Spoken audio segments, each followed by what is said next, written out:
భక్తులందరికీ నమస్కారం అండి. ఎలా ఉన్నారు? బాగున్నారా? ఇంకా ముందుగా చెప్పాల్సింది ఏంటంటే మీరందరూ మా ఛానల్ సబ్స్క్రైబ్ చేశారా? అలాగే బెల్ సింబల్ కూడా ప్రెస్ చేయండి, లైక్ చేయండి, షేర్ చేయండి. ఇప్పుడు చెప్పే విషయాలు ఏంటంటే ఆధ్యాత్మిక భక్తి విషయాలు మా ఛానల్లో ఉంటాయి. దేవాలయాలు, అలాగే స్థల పురాణాలు, భక్తి గీతాలు, అష్టోత్తర నామాలు, అలాగే సబ్స్క్రైబ్ చేసిన వాళ్ళందరికీ, లైక్ చేసిన వాళ్ళందరికీ, కామెంట్ పెట్టిన వాళ్ళందరికీ అందరికీ చాలా చాలా చాలా ధన్యవాదములు. ఎలా ఉంటున్నాయండి మా ఛానల్లో వచ్చే భక్తి విషయాలు? బాగుంటున్నాయా? మీ మనసులో హత్తుకుంటున్నాయా? గొప్ప గొప్ప విషయాలు ఇంకా ఇంకా నాకు తెలియాలని, అవన్నీ మీకు చెప్పాలని నేను అనుకుంటున్నాను. నమస్కారం. మీ శ్రేయోభిలాషి మహేశ్వరి.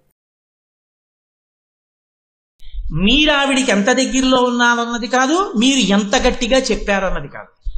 చెప్పిన దానికి వినడానికి ఓ లక్షణం ఉంటుంది. ఆయన వినడానికి సిద్ధంగా ఉన్నప్పుడు మీరు చెప్పాలి. అంతేగాని ఆయన పడుకున్నప్పుడు వెళ్ళి చెప్పేసి నేను చెప్పేశాను కదని మీరు వినకపోతే నా తప్పలేదంటే కుదరదు. ఆయన వినడానికి ప్రసన్నుడై ఉండాలి. ఆయన ఏదో ఆలోచిస్తుంటే మీరు చెప్పారనుకోండి, అలాగే అలాగే. భార్య తెలివైంది అనుకోండి, ఇక్కడ లేరు అని గ్రహిస్తుంది. ఏం చెప్పాను అంటుంది. అన్నారా? ఇదిగో ఇది చెప్పాను అని మళ్ళీ చెప్తుంది. అంటే ఎప్పుడు ఏదో ఇంకోటి ఆలోచిస్తూ ఉంటాడు, ఇక్కడ ఉండడం. అది ఎవరికి తెలుస్తుంది? భార్యకి తెలుస్తుంది ఆ రహస్యం. అలా ఇప్పుడు అమ్మవారు ఎలా ఉంటుందిట? ఒకప్పుడు వినడానికి సిద్ధంగా ఉండడం, ఒకప్పుడు వినడానికి సిద్ధంగా ఉండకపోవడం, ఉండవుట. ఇది ఎక్కడి నుంచి వస్తోంది? ఇవన్నీ కదంబ మంజరీ క్లుప్త కర్ణపూర మనోహర. ఆ చెవులు మీరు ఎక్కడ ఉండి మనసులో తలుచుకున్నా, ప్రీతితో భక్తితో నమ్మి తలుచుకున్నా ఆవిడికి వినపడిపోతుంది. ఆవిడికి వినపడిపోతుందంటే ఏంటి? కేవలం వినపడడం కాదు, అలా ఎవడైనా పిలుస్తాడేమో అని ఆవిడ సిద్ధంగా ఉంటుంది. అందులో ఒకప్పుడు పడుకోవడం, ఒకప్పుడు లేవడం, ఇప్పుడు కుదరదన్నాం, ఇప్పుడు ఎలా వస్తానయ్యా అనడం, అలా ఏం ఉండదు. ఎప్పుడు నువ్వు ఏ కాలంలో ఎలా పిలువు ఆవిడ పలుకుతుంది. నువ్వు చెప్పకపోయినా ఆవిడ నువ్వు చెప్పినట్టుగా భావించి నీకు ఆ శక్తి ఇచ్చేస్తుంది. ఇది గొప్పతనం.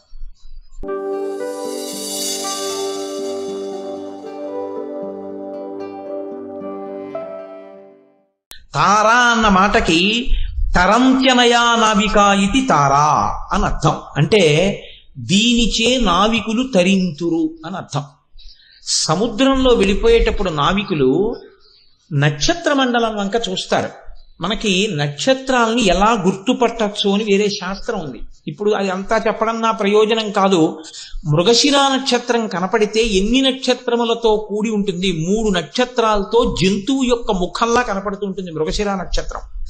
అలా ఒక్కొక్క నక్షత్రం ఒక్కొక్కలా కనపడుతూ ఉంటుంది ఆకాశంలో.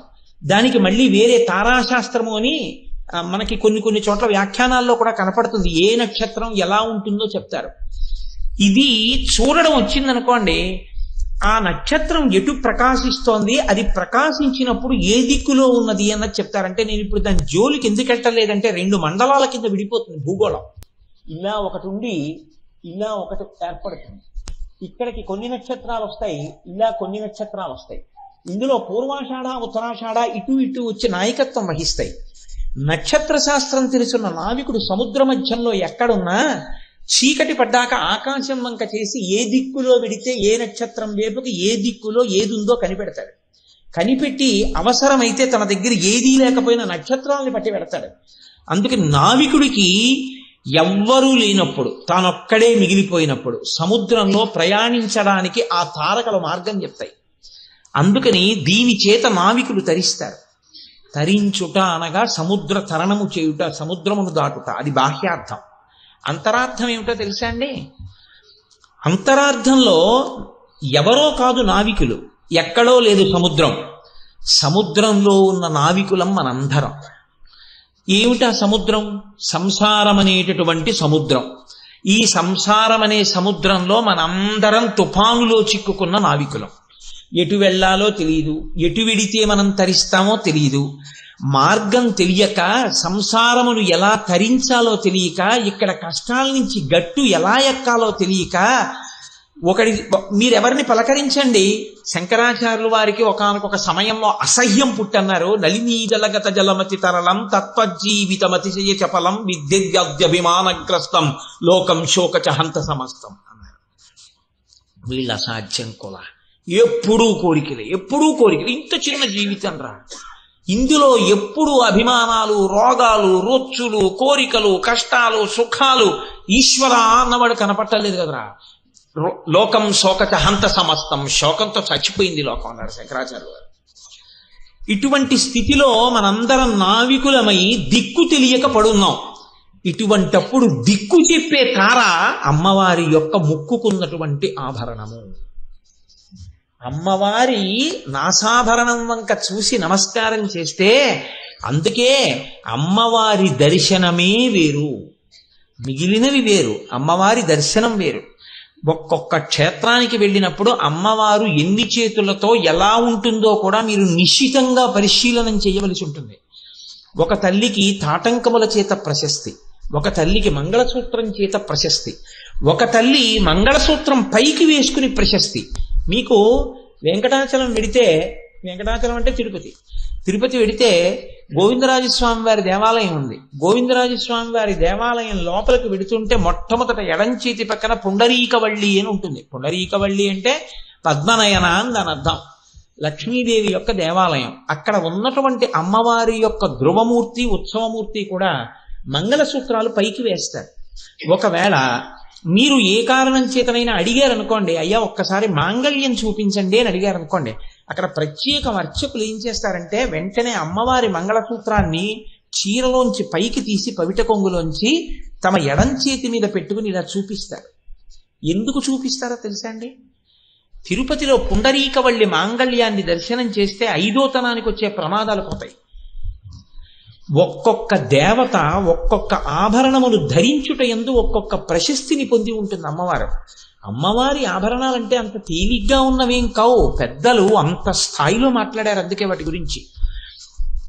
కాబట్టి ఇప్పుడు ఎవరిని తరింపచేస్తోంది అంటే, సుఖాని లేక, దారి తెలియక, మార్గం తెలియక, ఇక్కడ సుఖదుఖాలతో, కోరికలతో తీరక వెంపర్లాడుతూ అసలు మోక్షం అనే మార్గం లేక, జ్ఞానం మాట అలా ఉంచండి, వైరాగ్యం అనేటటువంటి ధోరణే రాక సతమతమవుతున్నటువంటి జీవకోటి అంతటికి సముద్రంలో తుఫాను వచ్చినప్పుడు ఎన్ని నావలున్నా దాని చేత బాధపడవలసింది. అన్ని నావలు గిరగిర గిరగిరగిరగిర తిరుగుతుంటాయి.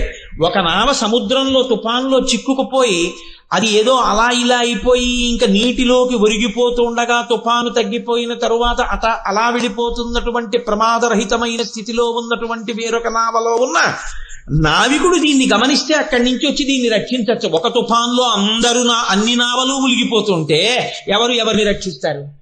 ఒకరికొకరు రక్షకులు లేరు. ఎవరు రక్షకులు? ఆవిడ ముక్కు ఆభరణం ఒక్కటే రక్షకత్వం వహిస్తుంది. అది నిన్ను కాపాడేయగలదు. ఎలా కాపాడేయగలదు? ఇక్కడ రహస్యాన్నంతటినీ దాచారు మన వాళ్ళు. అమ్మవారి యొక్క నాసాభరణంలో 2 రాళ్ళు ఉంటాయి. ఈ 2 రాళ్ళు అంటే కాళికా పురాణము అని మనకు ఒక పురాణం ఉంది. ఆభరణం అనేటటువంటిది ఎలా చేయించుకోవాలి, దానికి ఎటువంటి రాళ్ళు ఉంటాయి అన్న మాటల గురించి చెప్తుంది మనకి. తెల్లటి రాయి, అది వజ్రము కానివ్వండి లేదా ముత్యము కానివ్వండి, సాధారణంగా ముక్కుకి ముత్యమే పెట్టుకుంటారు. కాబట్టి ముత్యం ఒకవైపు, మాణిక్యం ఒకవైపు, 2 వైపులా ఉన్నటువంటి ముక్కు ఆభరణాన్ని అమ్మవారు ముక్కుకి ధరిస్తుంది. ఒకవైపు ముత్యం ఉంది, ఒకవైపు మాణిక్యం ఉంది. ఇప్పుడు ఒకవైపు తెల్లటి కాంతి, ఒకవైపు ఎర్రటి కాంతి.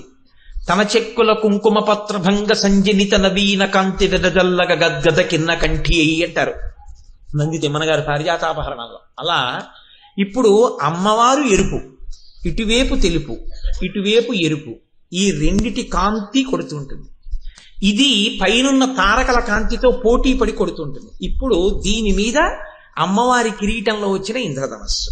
అసలు అమ్మవారే కాంతుల సమాహారం. ఇన్ని కాంతులో ఆవిడిగా ఉంటుంది. అందుకే ఆవిడెవరు అంటే కాంతి అంతే. ఇన్ని కాంతులో ఆవిడ ఎందే కనపడుతుంది. కాంతులీనిన తల్లి ఆ తల్లి. ఇప్పుడు మీరు ఒక్కసారి ధ్యానంలో ఆవిడ కాంతులు దర్శనం చేయండి.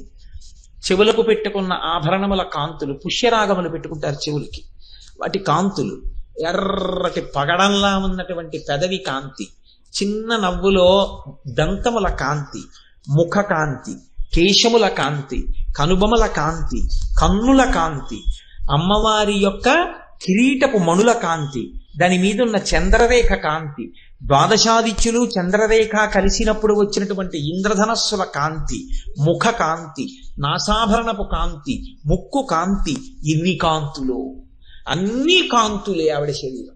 ఇన్ని కాంతుల సమాహారం అయి ఉంటుంది ఆవిడ యొక్క ముఖం. అందులో ఇప్పుడు తెల్లటి ముత్యం ఉంది, ఎర్రటి మాణిక్యం ఉంది.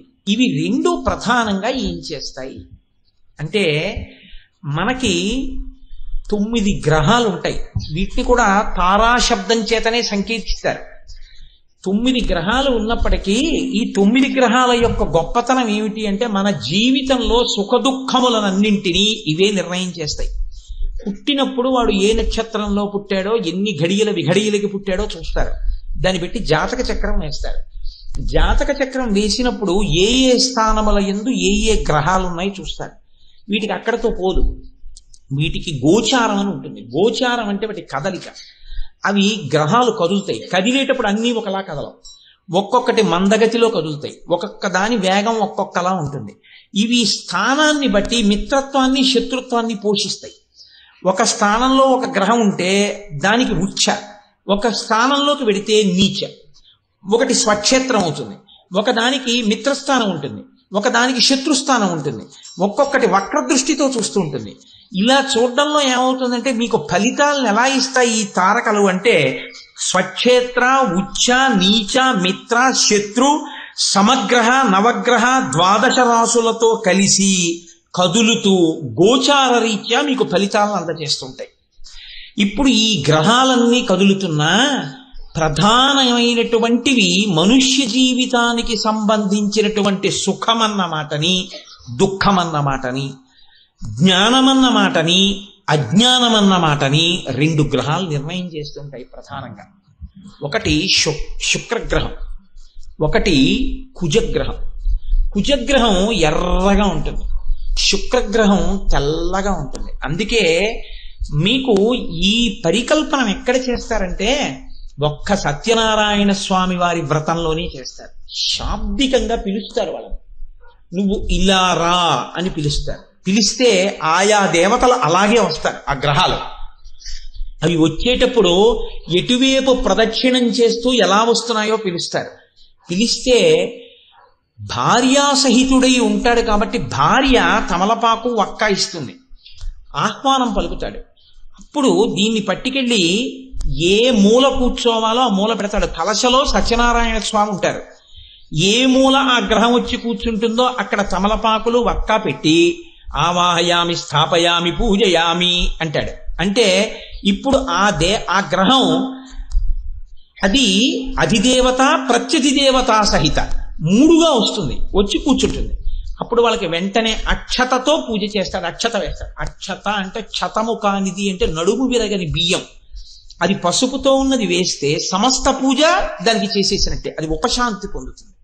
పొంది అది ఇవ్వాలనుకున్నటువంటి ఘోర ఫలితాన్ని ఇవ్వకుండా ఉపశాంతిని పొంది అది ఘోర ఫలితాన్ని తక్కువ స్థాయిలో ఇచ్చి వెళ్ళిపోతుంది.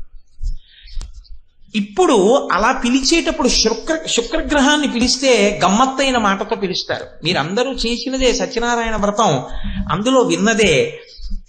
శుక్రగ్రహం శ్వేతవర్ణం శ్వేతగంధం శ్వేతపుష్పం శ్వేతమాల్యాంబరధరం శ్వేతఛత్రధ్వజ పతాకాదిశోభితం దివ్యరథ సమారూఢం మేరుం ప్రదక్షిణీకుర్వాణం పూర్వాభిముఖం పద్మాసనస్థం చతుర్భుజం దండాక్షమాల జటావల్కలధారిణం కాంభోజదేశాధిపతిం భార్గవతగోత్రం శుక్రగ్రహమావాహయామి, స్థాపయామి, పూజయామి అంటాడు.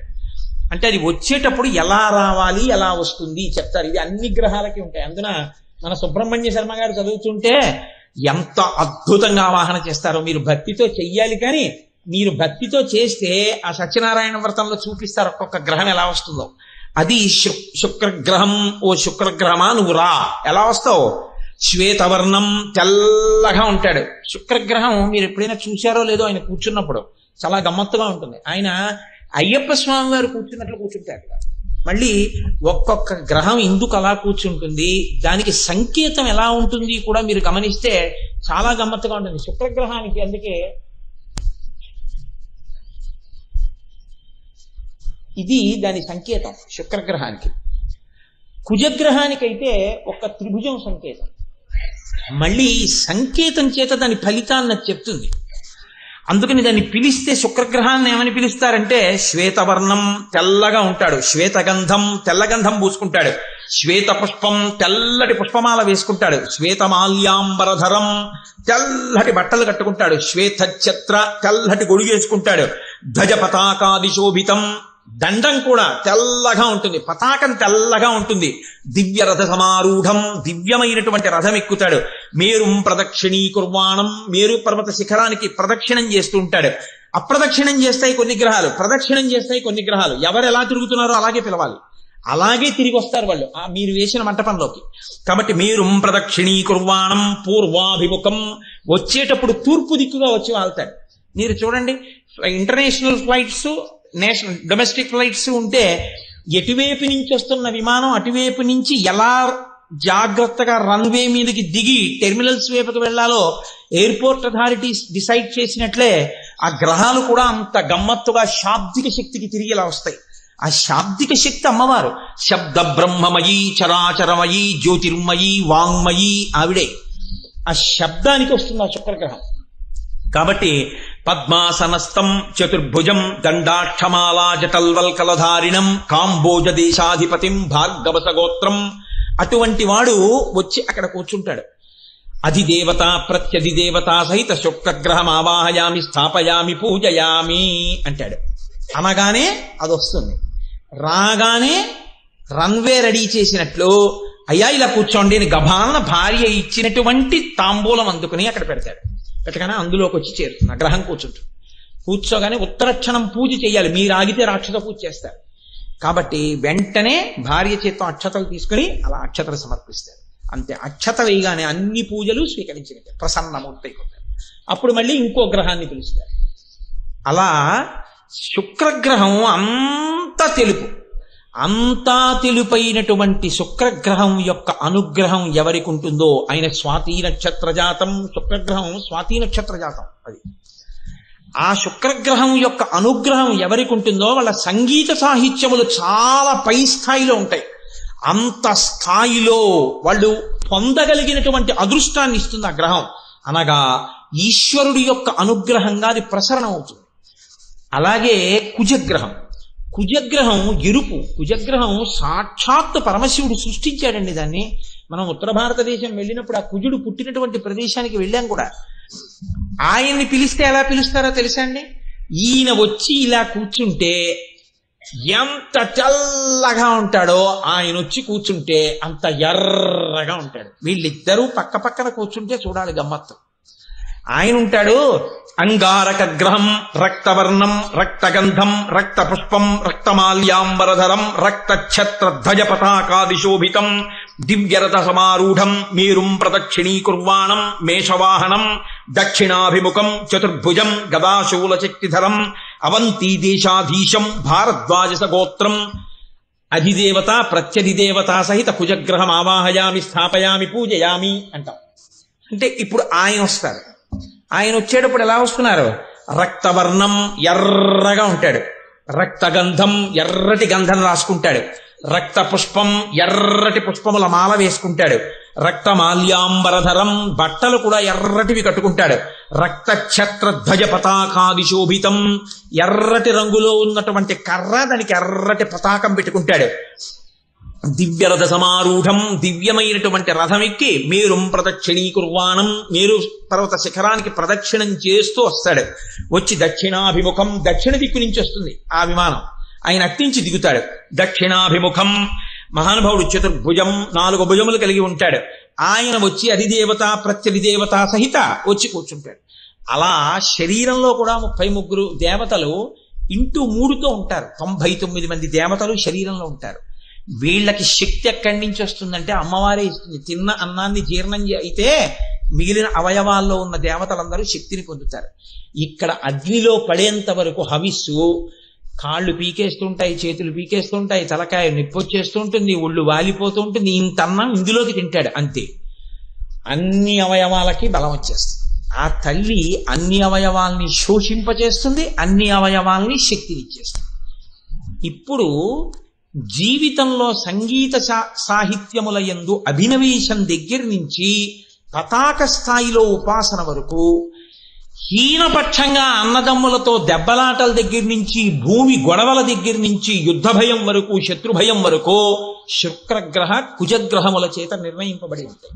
అనగా సుఖ దుఃఖ ఈ రెండు గ్రహాలు ప్రధాన పాత్ర పోషించి ఉంటాయి. అబ్బాయి, నీకు ఈ రెండు సుఖ దుఃఖములను ఇస్తున్నాయి కనుక ఈ గ్రహములు తమంత తాము నిన్ను ఏమీ చెయ్యకుండా నేను కాపాడగలను. ఎప్పుడు కాపాడగలను?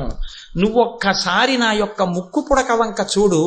దీని తెల్లకాంతి ముందు శుక్రుడు వెలవెలపోవలసింది. నేనే ఇలా కనుబొమ కూడా ఎత్తక్కర్లేదు. ఈ ముక్కు పుడకకి నమస్కారం చేస్తే ఏ తెల్లరాతి కాంతికి వెలవెలపోతున్నాడో శుక్రుడు, ఆ శుక్రుడు అమ్మవారి యొక్క ముక్కు నత్తుకుకి నమస్కారం చేస్తున్నాడన్న భయం చేత లొంగి నీ పట్ల ప్రసన్నుడైపోతాడంతే. అలాగే అంగారక గ్రహం కుజుడు అమ్మవారి ముక్కు పుడకకి నమస్కరిస్తే రెండు రాళ్లకి నమస్కారం అయిపోతుంది. ఇప్పుడు ఈ ఎరుపుతనం చేత, ఈ నమస్కారము చేత ప్రీతి పొందిన వాడై కుజుడు నీ పట్ల అనుగ్రహాన్ని పొందుతాడు.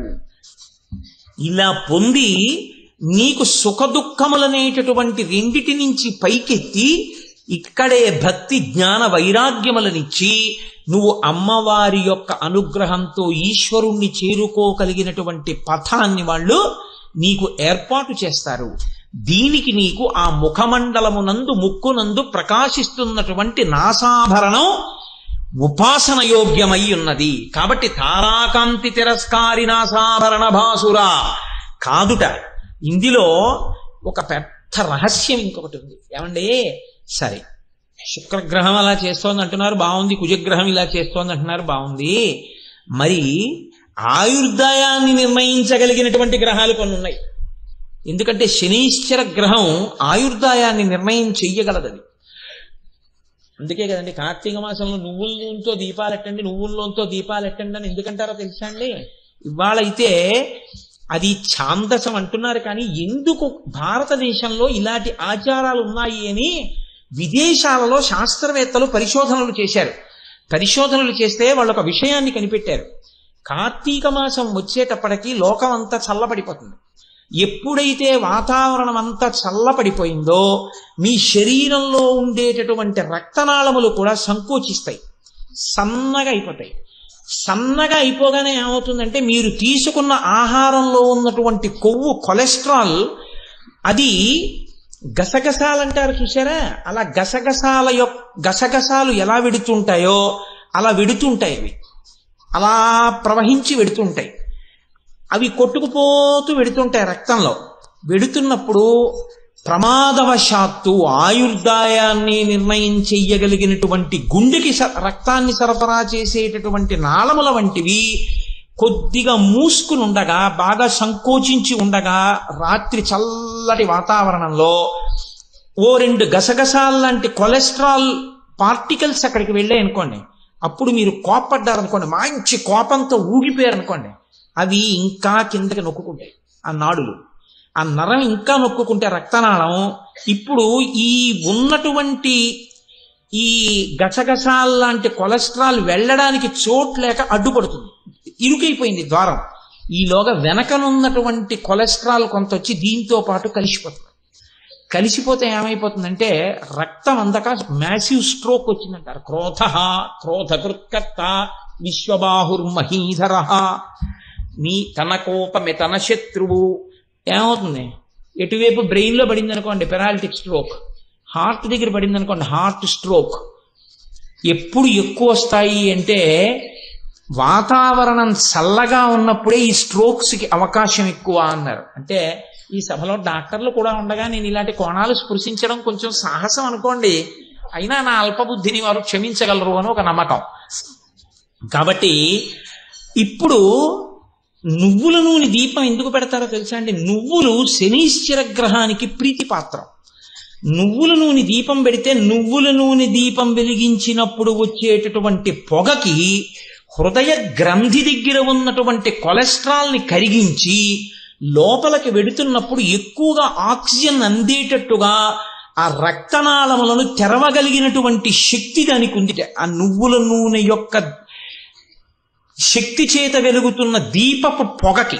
అందుకని నూనె దీపాలెట్టండి అని కార్తీక మాసంలో దీపాలు ఎట్టిస్తారు, దీపదానాలు చేయిస్తారు. మన వాళ్ళు పిల్లలకి పెద్దవాళ్ళు చెప్పినట్టు చెప్పేశారు అంతే.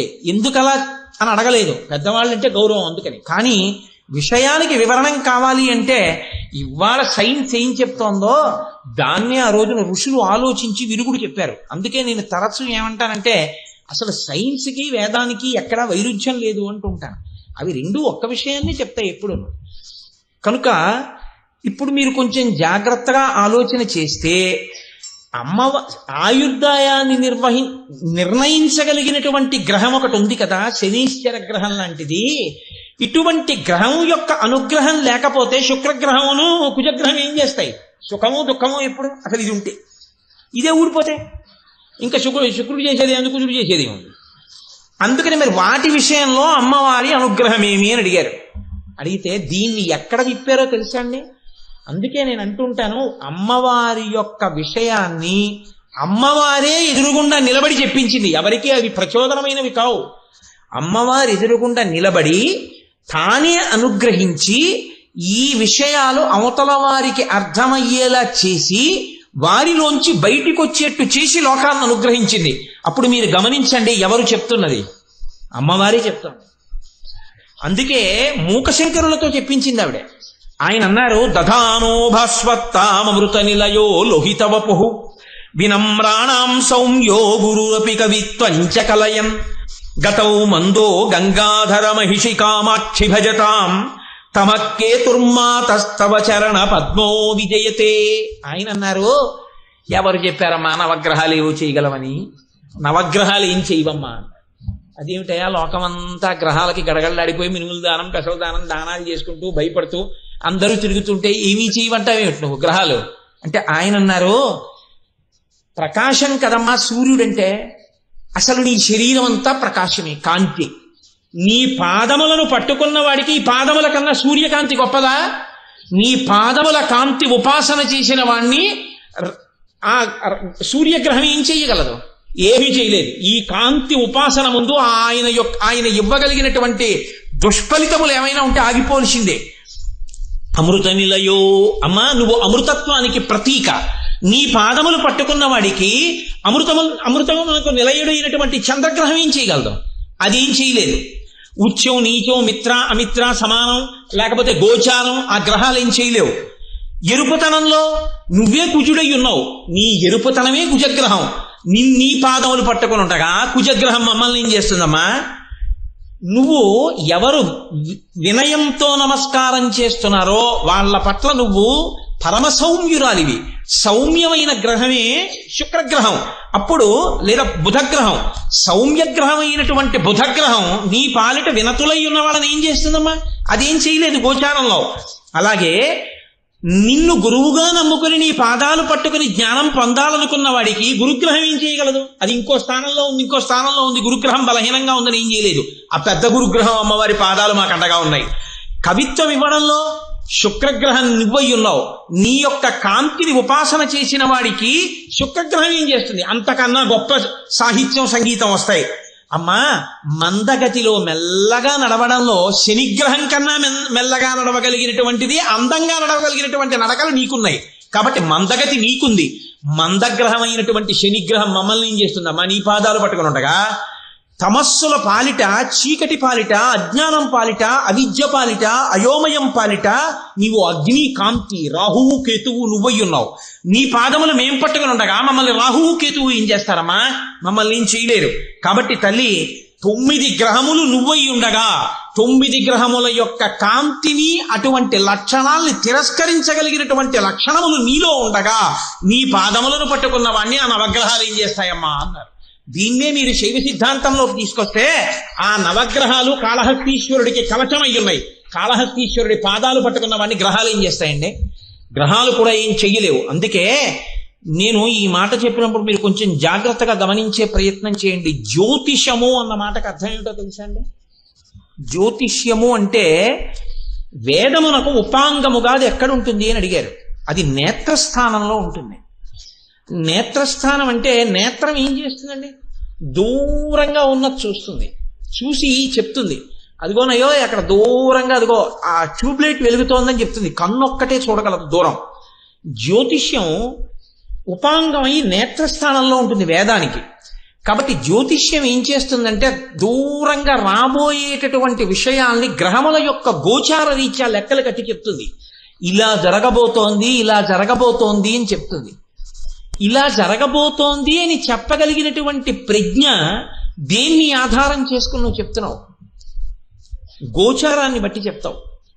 గ్రహములు ఆయా సమయములలో ఏ స్థానములో ఉన్నాయి, ఏ స్థానములతో ఉన్నటువంటి గ్రహములతో కూడి ఉన్నాయి, ఏ గ్రహములు ప్రధానమైనవి బలహీనంగా ఉన్నాయి, ఏవి బలంగా ఉన్నాయి, ఏవి ఏ స్థానాల్లో ఉన్నాయి, ఎలా కదులుతున్నాయి, ఎన్నాళ్ళు ఇలా కదులుతాయి, దీని గోచారం ఏమిటి, దీనికి ఏ ఫలితాలు వస్తాయి, నువ్వు రాశి చక్రాన్ని చూసి చెప్తున్నావు.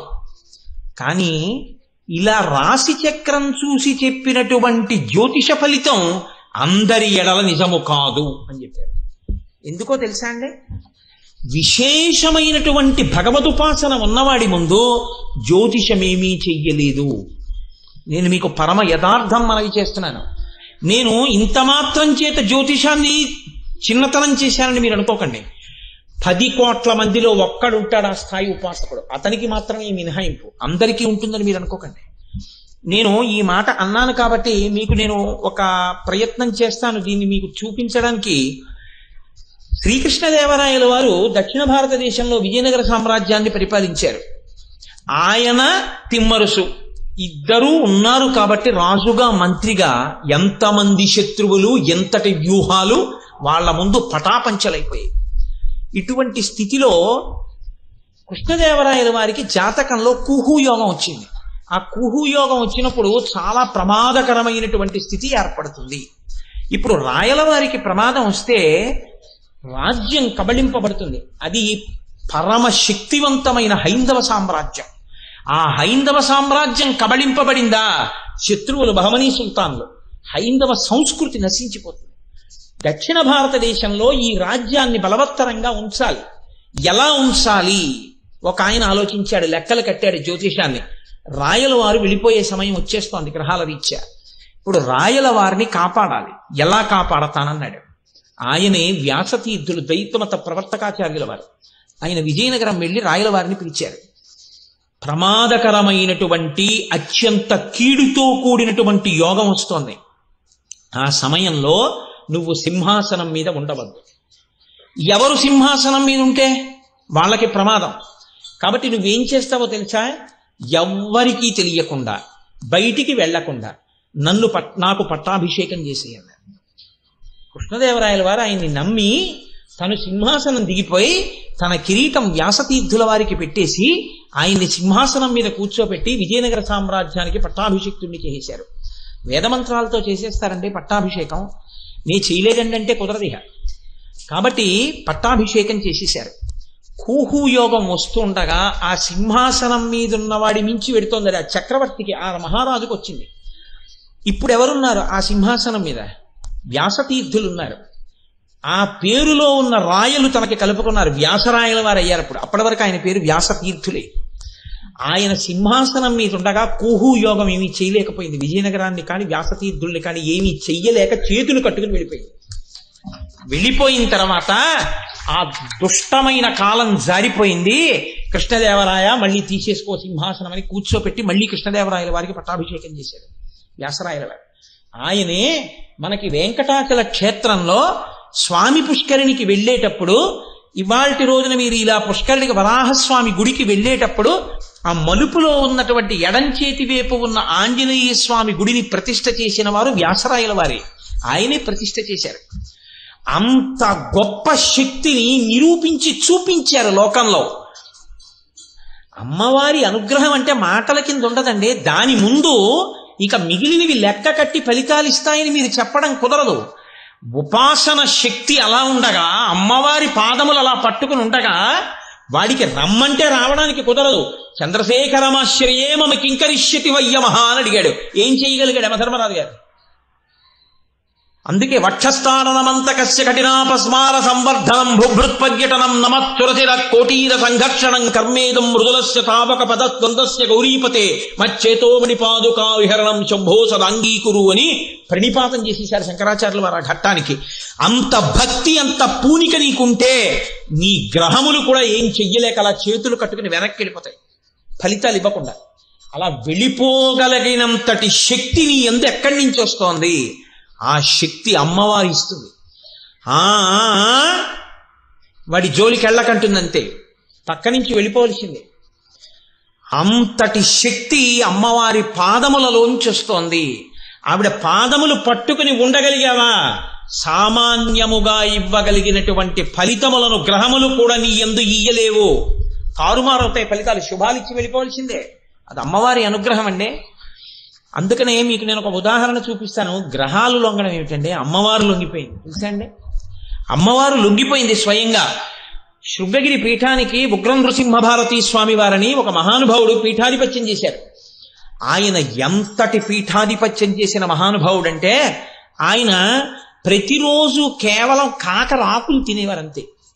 కాకరాకులు ఒక్కటి తిని 24 గంటల్లో 20 గంటలు తపస్సు చేస్తే అనిమాది సిద్ధులన్నీ ఆయనకు వశమైపోయాయి.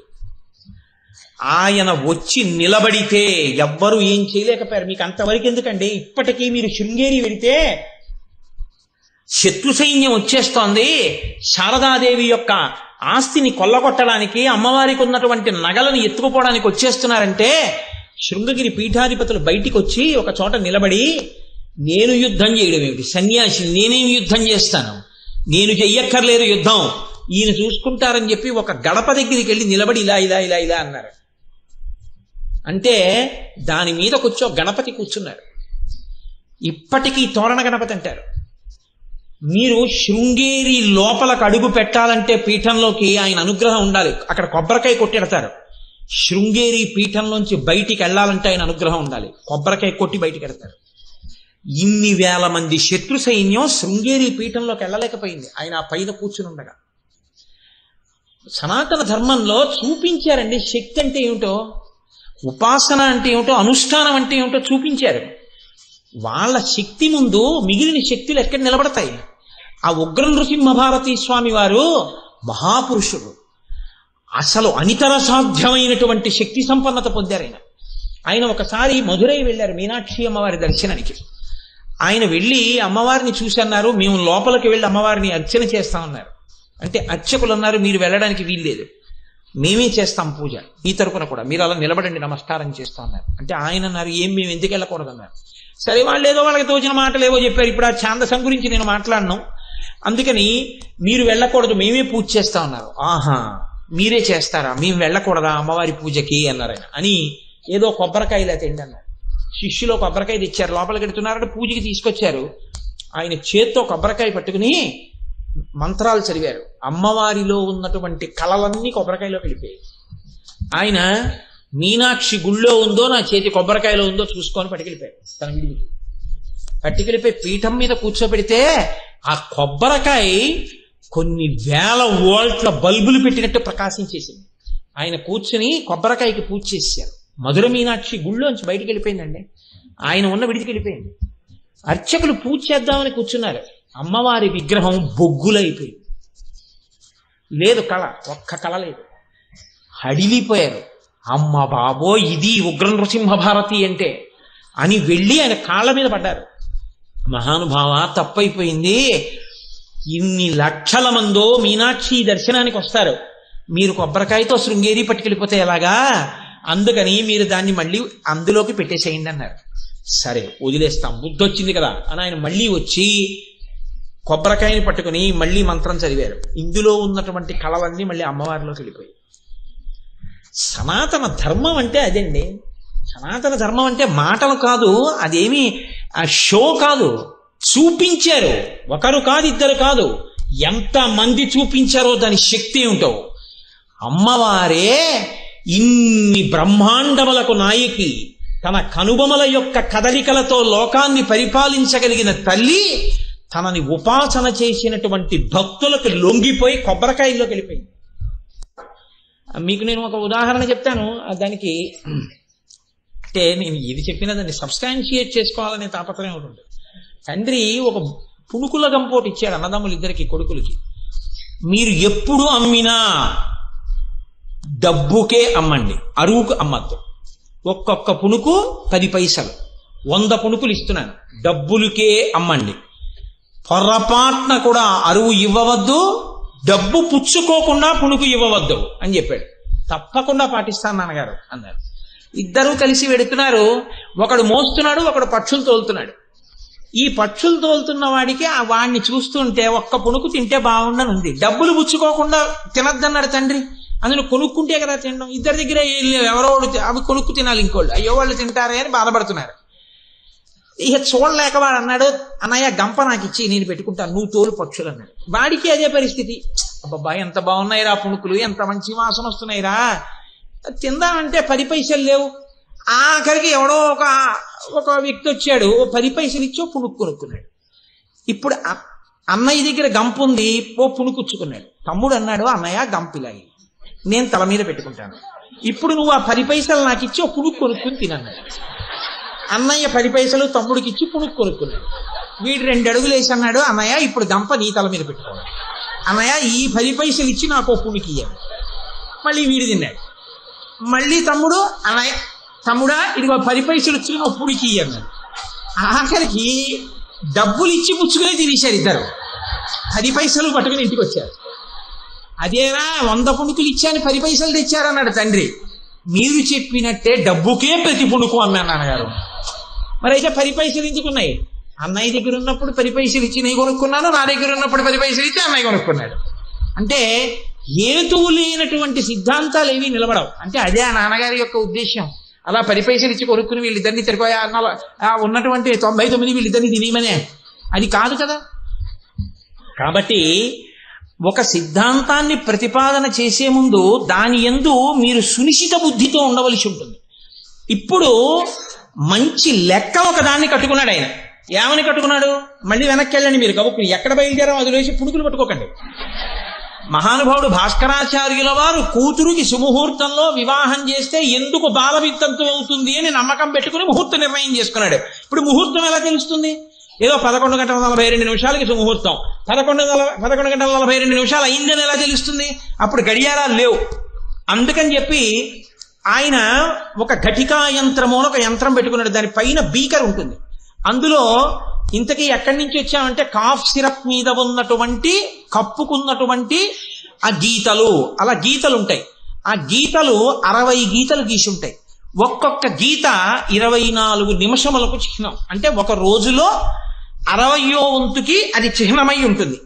అంటే 60 24 1440 నిమిషాలు. 1440 డివైడెడ్ బై 60 24 గంటలు ఒక రోజు అవుతుంది. కానీ 60వ వంతు గీత 24 నిమిషాలకి నిలబడుతుంది. ఇప్పుడు ఆ ఇసుక మెల్లగా జారుతుంటుంది కింద పాత్రలోకి. ఇసుక ఏ స్థాయికి వచ్చింది అన్న దాన్ని బట్టి గణన చేసి దాన్ని బట్టి సమయాన్ని నిర్ధారణ చేసి పిల్లకి జీలకర్ర బెల్లం పెట్టిస్తాడు. చాలా జాగ్రత్తగా పొద్దుని బట్టి ఆ యంత్రం పెట్టాడు. ముహూర్తానికి జీలకర్ర బెల్లం పెట్టిద్దాం అనుకున్నాడు, కూర్చున్నాడు. క్రతువు జరుగుతోంది. ఈలోగా చిన్నపిల్ల అష్టవర్షేద్భవేత్ కన్యా కదా ఆ రోజుల్లో. కాబట్టి ఆ పిల్ల ఆడుకుంటూ ఈ ఘటికా యంత్రం దగ్గరికి వచ్చి ఇలా తొంగి చూసింది. చిన్నపిల్ల చేష్టతో ఆ పిల్ల ముక్కుకున్నటువంటి ముత్యం జారి అందులో పడింది. పడ్డంలో ఇసుక 2వ పాత్రలోకి వెళ్లే దగ్గర ఆ ముత్యం గుండ్రంగా ఉన్నది దొల్లుతూ వెళ్ళి అడ్డుపడింది. వెళ్ళవలసినంత ఇసుక వెళ్లకుండా తక్కువ వెళ్ళింది. సుముహూర్తం దాటిపోయింది. ఈ గీతల్ని బట్టి ఆయన పిల్లకి పెళ్లి చేశాడు. ఉత్తర క్షణం ఆమె భర్త. ఇప్పుడు ఆయన అన్నాడు, జ్యోతిష్యం తప్ప ఘటికాయంత్రం తప్ప ఈశ్వరానుగ్రహం గొప్పదా అని ఘటికాయంత్రాన్ని చూశాడు. ముత్యం ఎక్కడది ముత్యం అని అడిగాడు. తన కూతురు యొక్క ముక్కునత్తులో ముత్యమే అందులో పడిపోయింది. అప్పుడు ఆయన తన కూతురికి గణితం నేర్పి మహావిద్వాంసురాల్ని చేశాడు. ఆయన చేసిందే భాస్కర గణితం అని వచ్చింది లోకంలో. లీలావతి గణితం అని ఆవిడ పేరు మీదే వచ్చింది. కాబట్టి ఇప్పుడు చెప్పండి, జ్యోతిష్య శాస్త్రమునందున్నటువంటి సమస్త సమర్థత గొప్పదైందా, ఈశ్వరానుగ్రహం గొప్పదైందా? ఈశ్వర నిర్ణయం గొప్పదై. ఆ ఈశ్వర నిర్ణయాన్ని ఏది ప్రభావితం చెయ్యగలదో, మీరు ఈశ్వరుడి పాదములు పట్టుకున్న తీరు నిర్ణయం చెయ్యగలదు. మీరు భగవంతుడి పాదములు గట్టిగా పట్టి ఉండగా మిమ్మల్ని ఎలా చెనకుతాయండి గ్రహాలు? చెనకలేవు. మీకు ఈ పూనిక ఎక్కడి నుంచి కలుగుతుంది అంటే, ఓరి పిచ్చాడా, ఇందులో ఉన్నది తెలుపురాయి ఎరుపురాయి అనుకోకు. ఈ తెలుపురాయి ఎరుపురాయి శుక్రగ్రహాన్ని కుజగ్రహాన్ని శాసనం చేయగలవు. నీ సుఖ దుఃఖాల దగ్గర నుంచి సమస్తాన్ని, నవగ్రహాల్ని, కదలికల్ని, గోచారాల్ని నియంత్రణ చేసి నిన్ను సుఖంగా ఉంచి భక్తి జ్ఞాన వైరాగ్యములనిచ్చి తుట్టతుదన నువ్వు మోక్షం వైపుకి అడుగులు వేయగలిగినంతటి స్థితిని కూడా నీకు నా యొక్క నాసాభరణ దర్శనము ఇయ్యగలదు. ఇది చెప్పడం తారాకాంతి తిరస్కారి నాసాభరణ భాసురా. మీరు అటువంటి శక్తిని, అటువంటి స్థితిని ఊహించకుండా కేవలం అది అమ్మవారి యొక్క ముక్కు అడ్డబాసకి ఉన్నటువంటి శక్తి, అది అంత కాంతివంతంగా ఉంటుంది అని మీరు ఒక మాట అన్నారనుకోండి, నేను దాన్ని కాదు అని అనడానికి ప్రయత్నం చేయట్లేదు. కానీ ఒక్కటి జ్ఞాపకం పెట్టుకోండి, దాని వలన మీకు ఉపాసన యందు వచ్చే ప్రయోజనం ఏమైనా ఉంటుందా అంటే ఉండదు.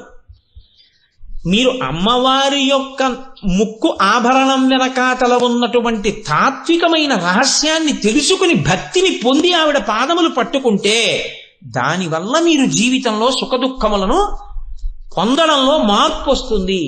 ఎప్పుడు సుఖాలను అనుభవించమని కాదు, ఆ సుఖముల పట్ల వైరాగ్యము కూడా కలుగుతుంది. ఆ వైరాగ్యము జ్ఞానమునకు హేతు అవుతుంది, భక్తి కలుగుతుంది. వీటన్నిటికీ హేతువు అమ్మవారి యొక్క నాసాభరణ దర్శనము. కాబట్టి తారాకాంతి తిరస్కారి నాసాభరణ భాసురా కాదు, దీంట్లో ఇంకొక పెద్ద రహస్యం. అంటే ఒక్క నామం చెప్తే వసిన్యాది దేవతలు ఎన్ని దాచారనుకుంటున్నారు? చాలా విషయాలు దాచారు. అందులో చూడండి గమ్మత్తు, మనకి 27 నక్షత్రాలు ఉన్నాయి. మీరు ఏ పని చెయ్యండి మనం ఏమంటాం? లోకా సమస్తా సుఖినో భవంతి, ఓం శాంతి శాంతి శాంతి అంటాం. చిట్ట చివరి ప్రయోజనమేమి అంటే అందరూ శాంతిగా ఉండుట, అందరూ ప్రశాంతముగా ఉండుట. అదే ఎవరు ఏ పని చేసినా దాని ప్రయోజనం అదే. ఏమండి నేను కోరుకునేది ఏముంది, ఇంట్లో అందరూ ప్రశాంతంగా ఉంటే చాలండి, అందుకే ఉండడం కూడా ప్రశాంతి ప్యారడైజ్లో ఉంటున్నారండి అంటాం కదా. అందుకని ఆ శాంతిని కోరుకుంటూ ఉంటాం. ఆ శాంతిని కోరుకోవడం మనిషికి ఉండేటటువంటి లక్షణం. ఇటువంటి స్థితి మీకు దేని వల్ల కదిలిపోతుంది? మీరు చూడండి, ఇంట్లో ఓ పిల్లాడు పుట్టాడు అనుకోండి, మనం గబగబా వెళ్ళి ఏం చేస్తామంటే, ఏమంటే బలానా అప్పుడు పుట్టాడు, బలానా నక్షత్రంలో పుట్టాడు, పర్వాలేదా అంటాం. ఆయన కళ్ళజోడు పెట్టుకుని ఇలా చూసి శాంతి చేసుకోండి అంటే, శాంతి చేసుకోవడం ఏంటి? కోరి ప్రార్థిస్తున్నాం అన్నట్టు. అదేంటి శాంతి చేసుకోవడం? కోరనన్నా కోరు, ప్రార్థించనన్నా ప్రార్థించు. కోరడము ప్రార్థించడం ఏంటి? రెండు. I could not able to అంటారు. I could not able to ఏంటి? కుడ్ అన్నాను, ఏబుల్ అన్నాను. Both the words indicate your ability. Can I go అంటే నేను వెళ్ళగలనా అని. లోపలికి వచ్చే ముందు కెన్ ఐ కమ్ అనకూడదు. కెన్ ఐ కమ్ అంటే whether you can come or not is to be decided by you. How can I know it? నువ్వు రాగలవో రాలేవో నీ శక్తి నాకేం తెలుసు. మే ఐ కమ్ అంటే నేను రావచ్చా అని అనుమతి అడిగినట్టు. కెన్ ఐ కమ్ అంటే నేనేం చెప్తాను దానికి? కెన్ ఐ కమ్ అనకూడదు. నా పూర్వం ఒక ఆయన లీవ్ లెటర్ రాశాడు, నేను విశాఖపట్నంలో పనిచేసాడు. ఇప్పుడు as I am suffering from fever you may be granted 2 days leave అని రాశాడు. అంటే ఆయన ఉద్దేశం ఏంటంటే as I am suffering from fever you may kindly grant me 2 days leave అని రాద్దామని. కానీ దాన్ని ఏమని రాశారంటే you may be granted 2 days. నాకు జ్వరంగా ఉంది కాబట్టి నీకు 2 రోజుల సెలవు కటాక్షింపబడుగాక. రాయడంలో ఏమైపోతుందంటే దాని ఎందు సరి అయినటువంటి అర్థం తెలియకపోతే వాక్యాల కూర్పు అలా వస్తుంది. దానికి అర్థం తెలియదు, ఏదో ఇంగ్లీషు రాసేసాం. అందుకని I could not able to అంటాడు. I could not able to ఏంటి? ఐఎమ్ నాట్ ఏబుల్ టు అని అయినాను, లేకపోతే I could not do it అని అన్నాను. రెండింటిలో ఏదో ఒకటాను అంతే. కుడ్ నాట్ ఏబుల్ రెండూ కలిపి ప్రయోగించక్కర్లేదు, కోరి ప్రార్థించక్కర్లేదు. కోరనన్నా కోరు, ప్రార్థనన్నా చేయి, రెండులో ఏదో ఒకటి చేయి చాలు. కోరి ప్రార్థిస్తే అవతల వాడు ఇబ్బంది పడతాడు. అదే 2 అడిగితే ఏం చేయాలి, ఇప్పుడు నేను ఏ స్థాయిలో ఉండాలని ఉద్దేశం అని కొంచెం కంగారు పడుతుంది. కాబట్టి నేను ఇంతకీ ఈ విషయాన్ని మీకు ఎందుకు మనకి చేయవలసి వచ్చింది అంటే, భాష యందు వచ్చేటటువంటి గమ్మత్తు. మనకి పిల్లవాడు పుట్టగానే ఎవరి దగ్గరికన్నా పెడితే శాంతి చేసుకోండి అంటారు. శాంతి చేసుకోవడం ఏంటి? అది అలా అప్పలా గారిలా చేసుకోవడానికి. శాంతి చేసుకోవడం ఏమిటండి? ఏమండి నేను ఇప్పుడు వాడు పుట్టడం వల్ల ఇబ్బంది ఏం లేదు కదా అని మీ దగ్గరికి వస్తే శాంతి చేసుకోండి అంటారు ఏమిటి అంటే దాని అర్థం ఏంటంటే శాంతి పోతోంది.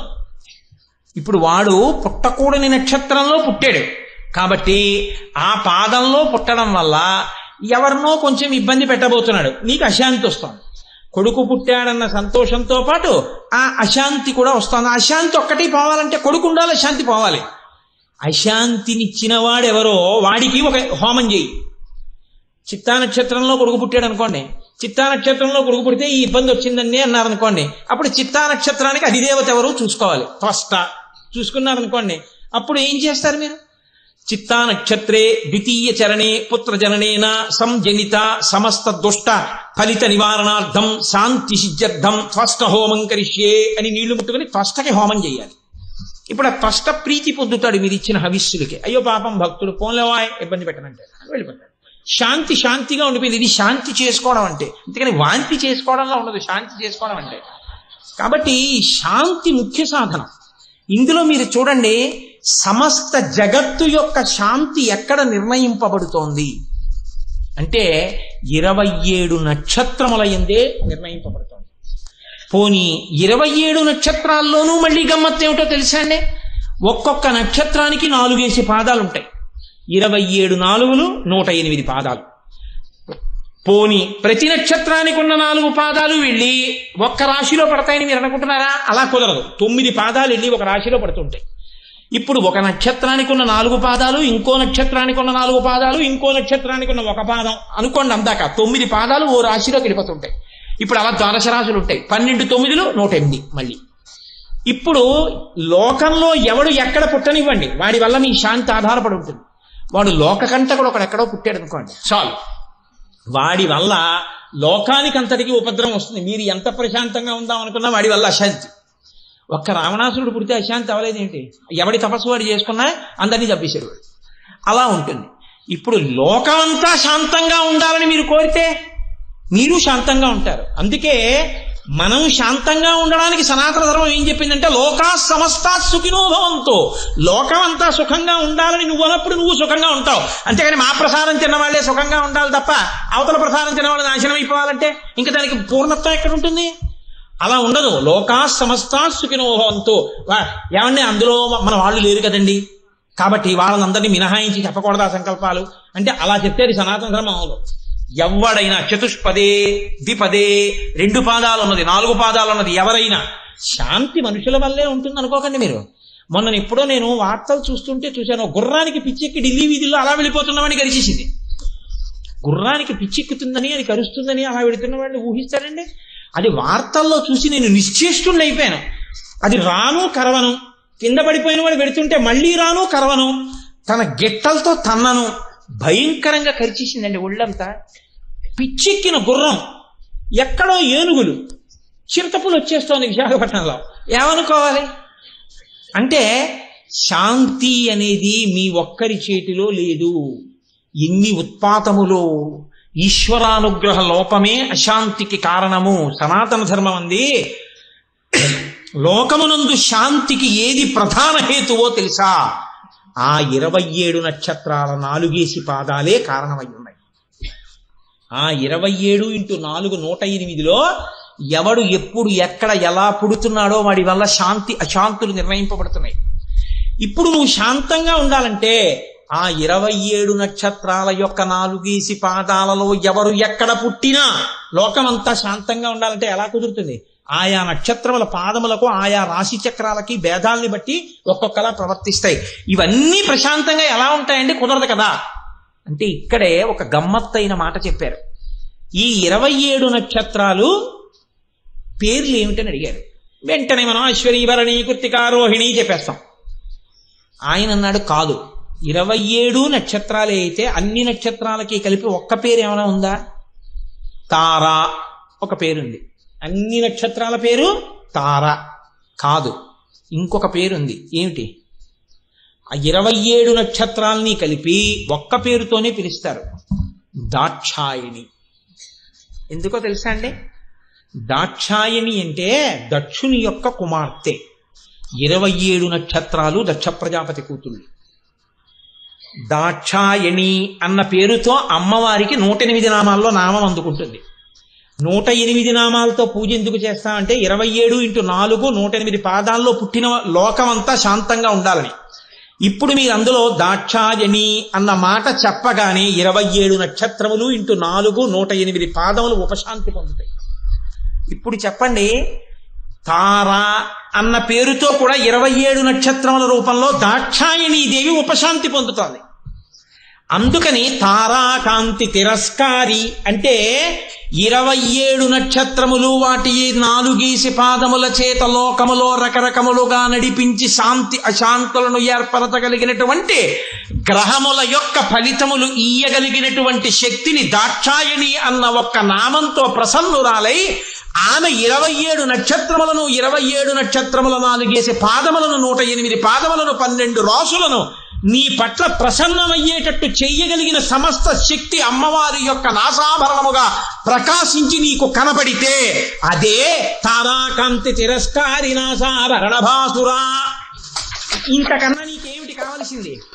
ఇది చెప్పడం, నీకు చాలా తేలిక ఉపాయాన్ని ఇవ్వడం, భావన మాత్ర సంతుష్టాయై నమః.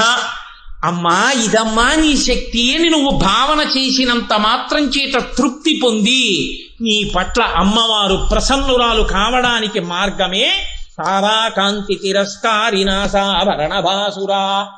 ఇప్పుడు చెప్పండి, ఆ నామం అమ్మవారి యొక్క ముక్కు నత్తు గురించి చెప్తోందా, మీ ఉపాసనకి సంబంధించిన ఎన్నో రహస్యములను చెప్తోందా?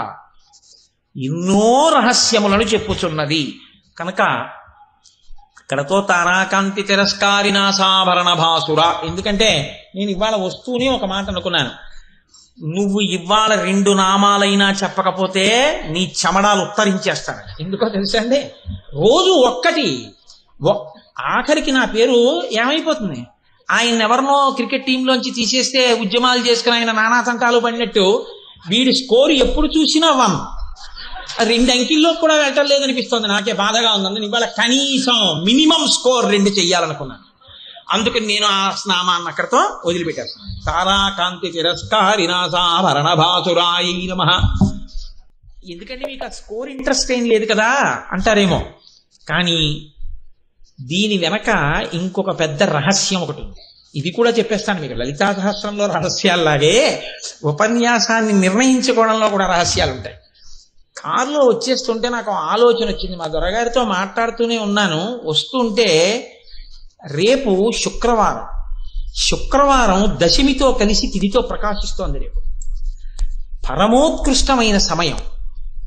ఇంత పరమ పవిత్రమైన కాలంలో రేపు సాయంకాలం ఆడవాళ్ళందరి సౌభాగ్యం నిలబడడం అంటే ఏమిటండి? మగవాళ్ళందరూ ఆయుర్దాయంతో ఉండడం. మగవాడికి ఉన్నటువంటి చాలా సులభమైన ఆశీర్వచనం ఏంటంటే, నా కాళ్ళకి నేను నమస్కారం చేసుకుని నేను అక్షతలు వేసేసుకుని దీర్ఘాయుష్మాన్ భవ అనుకోకూడదు. అది అలా కుదరదు. స్వయం ఆశీర్వచనాలు పనికిరావు. రమణ మహర్షి ఒక చమత్కారం చేశారు. అందరూ వచ్చి ఆయన కాళ్ళు పడుతుంటే ఎందుకు అలా పోటీలు పడి నా కాళ్ళు పడుతున్నారని అడిగారు. ఆ పుణ్యం కదండి అన్నారు. ఆయన అన్నారు ఒకసారి ఉండండి అని ఆయనే పట్టుకున్నారు.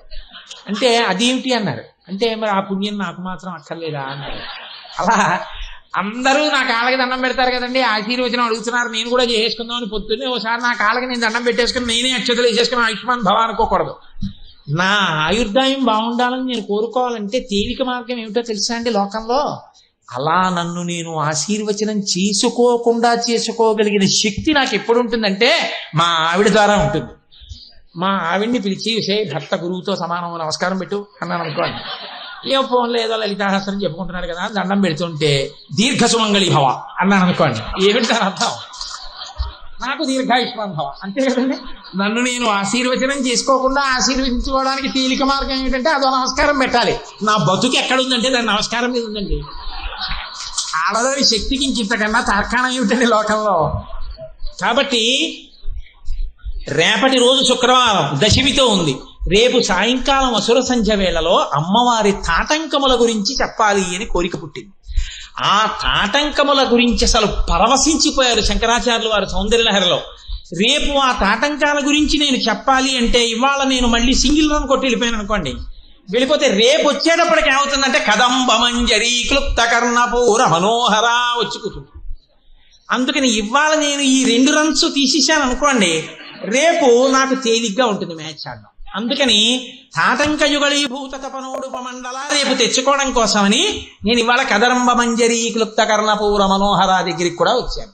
కాబట్టి ఇప్పుడు ఇందులో స్వార్థం ఏమైనా ఉందా? 2 నామాలు చెప్పేద్దామని తాపత్రయమా? ఓ మంచి ప్రయోజనమేనా కాచేయని గారు? మంచి ప్రయోజనమే కదమ్మా. కాబట్టి అలా అని నేనేం ఆ నామ వ్యాఖ్యానాన్ని బాగా తగ్గించేశాను అనుకోండి, ముఖ్యమైన విషయాన్ని ప్రతిపాదనం చేయడం జరిగింది. కదంబ మంజరి క్లుప్త కర్ణపూర మనోహర అంటే అమ్మవారి యొక్క చెవియందు కడిమి పూల గుత్తిని పెట్టుకుంటుంది.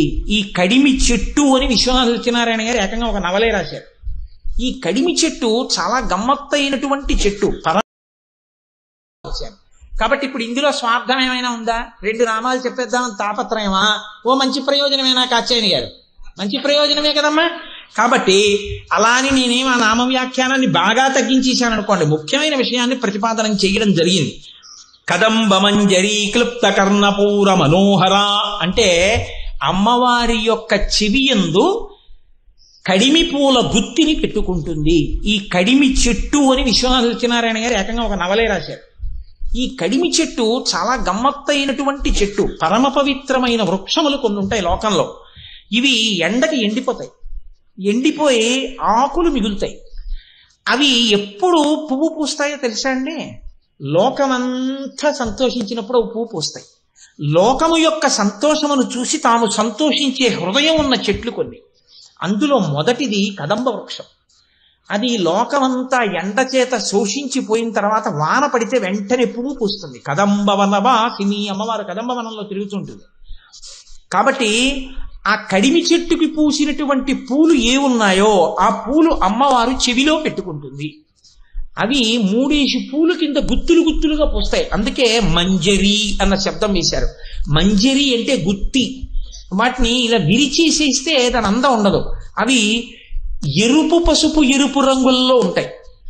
అవి చాలా అందంగా ఉంటుంది. ఆ గుత్తి చూడగానే ఎంత కాంతివంతంగానో ఉంటుంది. ఆ మంజరి ఆ కదంబ పుష్పములు పూసినటువంటి 3 పువ్వులు పూసినటువంటి ఒక గుత్తి, ఒక మారేడు దళం ఎలా ఉంటుందో, ఒక తులసి దళం ఎలా ఉంటుందో, కదంబ పుష్పముల మంజరి అలా ఉంటుంది.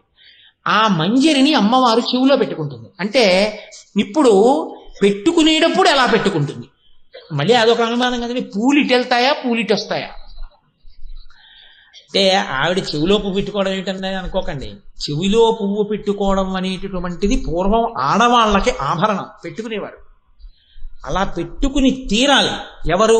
ప్రత్యేకించి వీరపత్ని పెట్టుకుంటుంది. ఎందుకు పెట్టుకుంటారు అంటే పువ్వులు ఇటు తొడిమె ఇటు పెట్టుకోకూడదు. పువ్వులు ఇటు తొడిమె వెనక్కి పెట్టుకోవాలి. పువ్వులు ఇటు దేనికి పెట్టుకుంటారంటే వీరపత్ని అయినటువంటి స్త్రీకి గొప్ప కానుక భర్త ఇచ్చేది ఏమిటో తెలుసా అండి?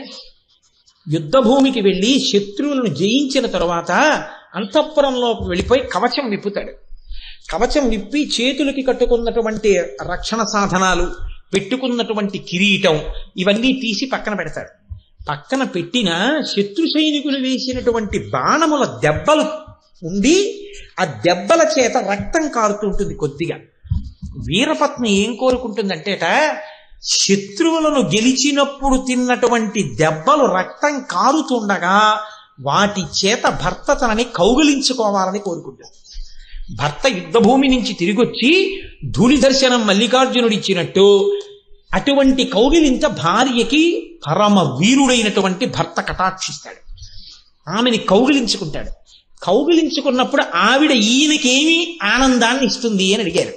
అంటే ఆమె చెవిలో ఇటు పెట్టుకున్నటువంటి పువ్వులు, ఆ పువ్వుల యొక్క సువాసన భర్త యొక్క ముక్కుకి తగులుతుందట, నాసాపుటాలకి తగిలితే ప్రియమార కౌగిలించుకున్నటువంటి భార్య యొక్క ఆలింగన సుఖం చేత.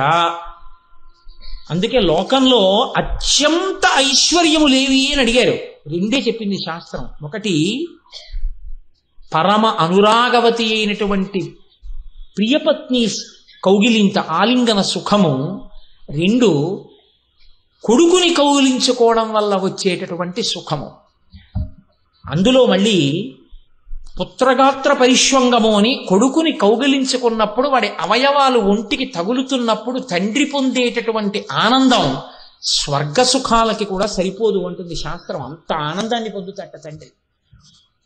కనుక మహావీరుడైనటువంటి వ్యక్తి వచ్చి వీరకాంతని కౌగిలించుకున్నప్పుడు ఉత్తర క్షణంలో ఆయన సేద తీరడానికి ఆవిడ ఏ అలంకారాన్ని చేసుకుంటుంది అంటే ఆవిడ చెవిలో పుష్పగుచ్ఛాన్ని పెట్టుకుంటుంది.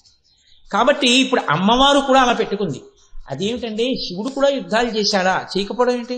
గజాసుర సంహారం చేయలా, వ్యాఘ్రాసుర సంహారం చేయలా, త్రిపురాసుర సంహారం చేయలా, మన్మధుణ్ణి కాల్చలా? అందులో ఆయన చేసినవి సామాన్యమైన సంహారాలు కావు. ఆయన యుద్ధానికి వెళ్ళి సంహారం చేస్తుంటే సామాన్యమైన యుద్ధం కింద ఉండదు. మహాపురుషులైన వాళ్ళందరూ నిలబడి స్తోత్రం చేశారు ఆయన యుద్ధం చూసి. అంత యుద్ధం చేసి ఇంటికి వచ్చి పార్వతీదేవిని కౌగిలించుకున్నప్పుడు ఆవిడ చెవిలో ఉన్నటువంటి ఆ మంజిరి యొక్క సువాసనల చేత ఆయన ప్రసన్నుడవుతట, ప్రీతి పొందుతట. అందుకని ఆవిడ కదంబ మంజరి క్లుప్త కర్ణపూర మనోహర. ఇప్పుడు ఇది చూడగానే మీకేది జ్ఞాపకానికి రావాలి? పార్వతీ పరమేశ్వరుల యొక్క ఆలింగనము జ్ఞాపకానికి రావాలి. వారిద్దరి యొక్క ఆలింగన సమయమునందు ఇద్దరూ పొందుతున్నటువంటి ఆనందము. ఇంత గొప్ప మర్యాదని నేను నా భార్యకి కృప చేశాను, ఇంతటి వీరుడైన వారికి ఉపశాంతినిచ్చాను అని పొంగిపోతున్న తల్లిదండ్రులు మనకి పరమ ప్రసన్నులై కనపడతారు. సనాతన ధర్మమునందు ఉపాసనలో ఒక్క స్త్రీగా కాని ఒక్క పురుషుడుగా కాని మనం చెయ్యం. అందుకే మొన్న మీకు చెప్పా, ఇలా అమ్మవారున్నా పక్కనే శివుడు ఉన్నాడని చెప్పాను. కాబట్టి ఇప్పుడు అందుకే అనుకల తనుకాండాలింగనారంభ శుంభ ప్రతిదిశ భుజశాఖా శ్రీ సఖానోక హర్దే స్థలనయన గుళుచ్ఛస్పార పుష్పద్విరేఫ రచయితమయి లక్ష్మీ కల్పవల్లి కటాక్షాన్ అంటారు. పెద్ద పెద్ద పువ్వులున్నటువంటి ఒక తీగ చెట్టుకి బాగా అల్లుకుంటే ఆ పువ్వులు బలమైనటువంటి చెట్టు కాండమునకు నొక్కుకుంటే ఎలా ఉంటుందో అలా అమ్మవారి చేత కౌగలింపబడినటువంటి అయ్యవారికి అమ్మవారి స్థనములు నొక్కుకుని ఉండగా చూసి దర్శనము చేసి నమస్కరించిన వాడికి అమ్మవారి అనుగ్రహం ఉత్తర క్షణంలో కలుగుతుంది. అయ్యవారి అనుగ్రహం. ఈ దర్శనం మీకు చేయించడానికి కదంబ మంజరి క్లుప్త కర్ణపూర మనోహర ఈ నామం వచ్చింది. ఇప్పుడు తల్లిదండ్రులుగా మీరు వాళ్ళిద్దరిని చూడ్డానికి ఇది మీకు హేతువై ఉన్నది. అందుకే ఈ నామంలో అమ్మవారు కదంబ పుష్పములను పెట్టుకున్నది అని ఆ పువ్వులే ఎందుకు చెప్పారో తెలుసా అండి? 2 తామర పూలో 2 కాగితం పూలో ఏవో పెట్టుకోకూడదు 2 చెవులో. ఏవి పడితే అవి పెట్టుకోదు. ఆవిడ కేవలము భర్త దగ్గర అటువంటి సుఖాన్ని కోరి భర్తకు అటువంటి సుఖాన్ని ఇచ్చిన తల్లే కాదు. ఆవిడ ఎటువంటి తల్లి అంటే ఈ కదంబ వృక్షానికి సంస్కృతంలో నీపా అని ఒక పేరుంది. నీప అన్న పేరుకి అర్థం ఏమిటంటే నయతి ప్రాణిన సుఖం నీప. సమస్త ప్రాణులకు సుఖమునిచ్చేదాన్ని నీప అంటారు. సమస్త ప్రాణుల యొక్క సుఖము దేని మీద ఆధారపడి ఉంటుందంటే నీటి మీద ఆధారపడుతుంది. నీటి మీద ఎందుకు ఆధారపడుతుంది అంటే అసలు నీరు లేకపోతే ప్రాణం లేదు. అన్నం లేకపోయినా ప్రాణం ఉంటుంది. ఎప్పుడు కొన్ని నీళ్లు తాగితే. నీళ్లే లేవనుకోండి ప్రాణం నిలబడదు. పైగా నీరు లేకపోతే అసలు తినడానికి అన్నం ఉండదు. మీరు చూడండి, బియ్యం ఉన్నాయి, నీళ్లు లేవనుకోండి, ఏం పెట్టి ఉడికిస్తారు? ఉడికించలేరు. అన్నం వరకు ఎందుకంటే నీరు లేకపోతే ధర్మం లేదు. ధర్మానికి మూలకందం ఎక్కడ? సంధ్యావందనం చేసుకోవడం దగ్గర, నిత్యకర్మ దగ్గర. నిత్యకర్మ చేయడానికి ఏముండాలి? ఓం కేశవాయ స్వాహ అనడానికి, ఆచమనం చేయడానికి నీళ్లు ఉండాలా? ఆ నీళ్లే లేకపోతే ఇంకా సంధ్యావందనం ఏంటి? నేను ఒకసారి హైదరాబాద్ వెళ్తే మా తమ్ముడు అన్నాడు, ఒరే అన్నయ్య నువ్వు సంధ్యావందనం పొద్దున్న సాయంకాలం స్నానాలు చేసే గురే నీళ్లు ఉండవు ఇక్కడ అన్నాడు. ఫోన్ లేదా చదువు చేసుకుంటానన్నాడు. కాబట్టి ఆ సంధ్యావందనానికి కూడా నీళ్లు ఉండాలి. అలా అంటే ధర్మమే లుప్తమైపోతుంది నీరు లేకపోతే. అందుకే లింగ పురాణంలో ఒక శ్లోకం చెప్తారు, సంజీవనం సమస్తస్య జగత సలిలాత్మిక భవ ఇత్యుచ్యతే మూర్తిర్భవస్య పరమాత్మనః. ఈ లోకములన్నింటినీ నీటి చేత రక్షిస్తున్నటువంటి ఈశ్వరుడి పేరు భవ. ఆ పోషించే శక్తికి భవాని అని నామం. ఇప్పుడు అమ్మవారు లోకములన్నింటికీ సుఖములిస్తోంది. ఈ సుఖములను ఇవ్వడానికి కారణమేమి? వాళ్ళిద్దరి వంక అలా చూసి నమస్కారం చేస్తే చాలు, మీరు అన్ని సుఖములను పొందడానికి కావలసినటువంటి అనుగ్రహాన్ని ఆవిడ మీ యందు కృప చేస్తోంది. వానలు పడితే లోకానికి వానలు పడ్డాయని సంతోషించినటువంటి నీప లతలా, ఆ కదంబ వృక్షంలా, కదంబ పుష్పంలా ఎప్పుడూ లోకానికి శాంతి కల్పించడం కోసం రాక్షస సంహారం చేసేటటువంటి శివుడు, రాక్షస సంహారం చేసి వచ్చినటువంటి శివుడికి సంతోషాన్ని ఇవ్వగలిగినటువంటి అమ్మవారు, వీరిద్దరున్నది నీ సుఖాల కొరకు. ఈ భావనతో నువ్వు తల్లిదండ్రులుగా వాళ్ళకి నమస్కారం చెయ్యడం, శత్రు సంహారం చేసి వచ్చినటువంటి వీరుడైన పరమశివుడికి ఆలింగనం చేసుకున్న అమ్మవారి చెవులలో అలంకృతమైనటువంటి కదంబ పుష్ప మంజరులలోంచి వస్తున్నటువంటి సువాసనలలో ఆగ్రానించి ఉపశాంతి పొందినటువంటి పరమశివుడి యొక్క, పార్వతీదేవి యొక్క పాద ద్వంద్వమును నువ్వు చూసి నమస్కరిస్తే నీకు కూడా సుఖములకు హేతువగుచున్నది. ఈ సమన్వయం నీకు ఎక్కడి నుంచి వస్తోందంటే కదంబ మంజరీ క్లప్త కర్ణపూర మనోహర నామంలోంచి వస్తోంది. అందుకని అమ్మవారు కదంబ మంజరి అంటే ఆ పువ్వులు పెట్టుకుంది కాదు. ఇంకొక అర్థం ఏమిటో తెలుసా అండి? మామూలు పువ్వులైతే ఏదో చిన్నవి 2 లిల్లీ పూలు పెట్టుకుంది, బాగుంది. అమ్మవారు 2 చిన్న లిల్లీ పూలు పెట్టుకోవడం కాదు, కదంబ మంజరి పెట్టుకుంది. అంటే ఏకంగా కడిమి పూల గుత్తి పెట్టుకుంది చెవిలో. కడిమి పూల గుత్తి తల్లి చెవిలో పెట్టుకుంటే అంత పెద్ద పూలగుత్తి చెవిలో నిలబడాలంటే ఆ చెవి కూడా ఎంత పెద్దదై ఉండాలి? పెద్ద చెవి అయి స్థిరత్వముతో కూడినదై చక్కటి అమరికతో ఉన్నదైతే ఆ పుష్పగుచ్ఛాన్ని వహించగలుగుతుంది. లేకపోతే ఏమైపోతుంది? చాలా అందంగా చెప్పారండి ఈ నామానికి, చాలా సంతోషంగా ఉంది. దండ మీ చెవికి వేస్తామన్నారు అనుకోండి, నిలబడుతుందా? నిలబడదు. దండని మూయగలిగినటువంటి స్థిరత్వం నా చెవికి లేదు, కంఠానికి ఉందేమో. ఏం తెలుసు, ఒక్కొక్కసారి ఎంత బాధగా ఉంటుందో తెలుసా అండి? నిలువెత్తు మాల అని పట్టుకొస్తారు, మాలంతా పూలు ఉంటాయి, దానికి పువ్వులు ఉంటుంది ఎక్కడో తెలుసా అండి? వెనక కర్ర కడతారు వాళ్ళు. తీసుకొచ్చి ఇంతలా గజమాలను తీసుకొస్తారు. అందరూ అబ్బా గురువు గారికి గజమాల వేస్తున్నారని సంతోషిస్తారు. గుండెలు వణికిపోతుంటాయి ఆ గజమాల చూస్తే. ఎందుకో తెలుసా అండి? అది వేసి తీయనివ్వరు, ఉంచుకోండి అంటారు. ఇలా కూర్చుని ఆ గజమాల వేసుకుంటే దీని బరువంతా కలిపి ఆ కర్ర ఇక్కడ నొక్కేస్తుంది. ఈ పూసల మధ్యలో నొప్పి వస్తుందండి. కరేల్ కరేల్ కరేల్ మనిపోయి ఫోటోలు తీసుకునేవాళ్ళు, వీడియోలు తీసుకునేవాళ్ళు, ఆ దండతో అలా ఉండండి అనేవాళ్ళు, దాని మీద దండలు వేసేసేవాళ్ళు.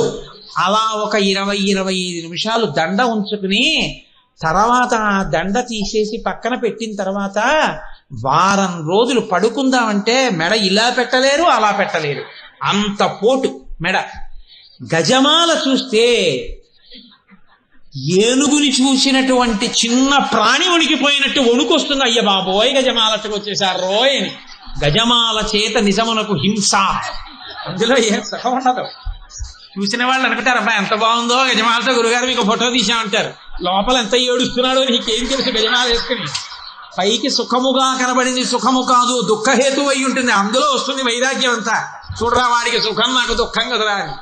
కాబట్టి ఇప్పుడు అది ఉపచారమా అపచారమా అంటే సన్మానమా దండనా ఎవరికి తెలియదు, అనుభవించేవాడికి ఒక్కడికే తెలుస్తుంది.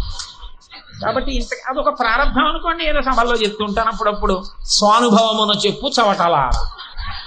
కాబట్టి ఇప్పుడు అమ్మవారు ఎందుకు పెట్టుకుంది అంటే పెద్ద పెద్ద చెవులున్నది అంటే ఏమంటే అందులో ఇంకా ఎంత పడతాయి, ఆ చెవి ఎంత పెద్దదై ఉంటుంది అని ఊహించమని కాదు దాని అర్థం.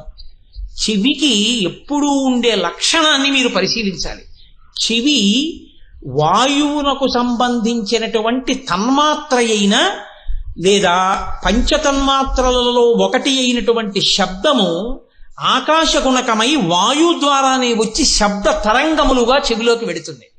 శబ్ద తరంగములు వాయు తరంగముల యందే ఉంటాయి, ఉండి లోపలికి చేరిపోతాయి అవి. మీకు ఇందులో మళ్ళీ ఒక గమ్మత్తుంది. శబ్దము వేరు, ధ్వని వేరు. మీరు చాలా జాగ్రత్తగా గమనించవలసి ఉంటుంది. శబ్దము అని నేను ఎప్పుడైనా అంటే అది అర్థమును పట్టుకుని కానీ మనోరంజకత్వముతో కానీ ఉంటుంది. ధ్వని అన్నాను అనుకోండి, దానికి మనోరంజకత్వము కానీ అర్థము కానీ ఉండకపోవచ్చు, ఉండదు కూడా. ఎందుకో తెలుసా అండి? ఇప్పుడు శబ్దం ఎప్పుడు వస్తుంది మీరు గమనించండి.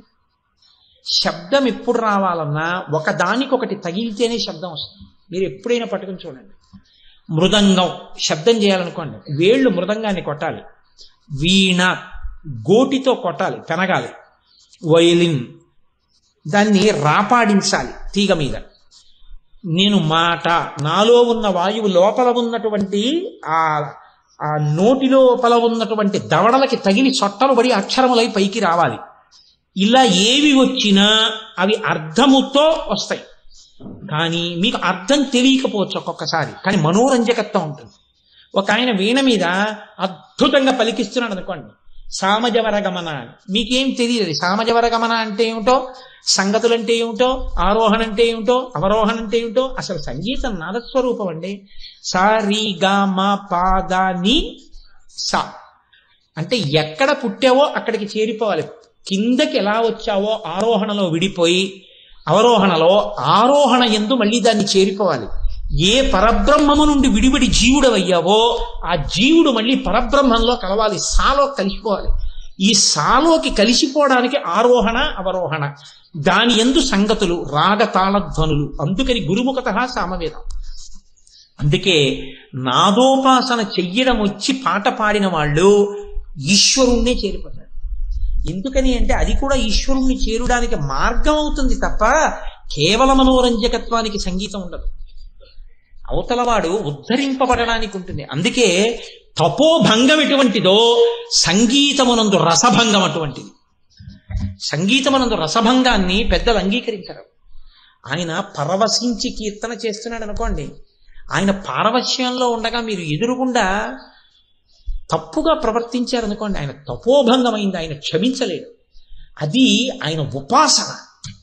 మీరు నన్ను మన్నించగలనంటే నేను ఓ మాట చెప్తాను, మన్నించగలనంటే నేను చాలా నీచ స్థాయిలో మాట్లాడుతున్నానని మీరు అనుకోకుండా ఉంటానంటే చెప్తా.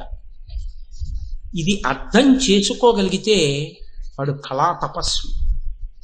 అందుకే ఆయన కచేరీ చేస్తూ పరవశించిపోతుండగా వేశ్య దగ్గరికి కుర్చీని బర్ అని లాగినటువంటి ధ్వనిని కూడా రికార్డ్ చేసి ఇచ్చారు విశ్వనాథ్ గారు శంకరాభరణంలో. ఆ ధ్వని విని లేచి వెళ్ళిపోతుంటారు సోమయాజులు గారు. గుర్రపు బగ్గీ చప్పుడు చూసి ఇంట్లో వాడు అంటాడు, ఆ బగ్గీ చక్రాల ధ్వనిలో కూడా ఆయన కోపం తెలుస్తోందంటాడు. అంటే ఇంత కోపం ఏమిటి ఆయన కచేరీలో ఎవరైనా మాట్లాడితే అంటే? ఆవిడ అంటుంది, ఇప్పుడేమిటి అమ్మగారికి పురుడు వస్తున్నప్పుడు, పిల్ల పుట్టేటప్పుడు ప్రాణమే పోతున్నా ఆయన కచేరీ చేస్తుండగా వెళ్ళి చెప్పడానికి సాహసించలేదు. కచేరీ ఇచ్చేటప్పటికి ఆవిడ ప్రాణమే పోయింది. భార్య ప్రాణం పోతున్నా ఆయన నాదోపాసనం అంటే అంతే. ఇది అర్థం చేసుకోలేని వాడు క్షుద్రుడు.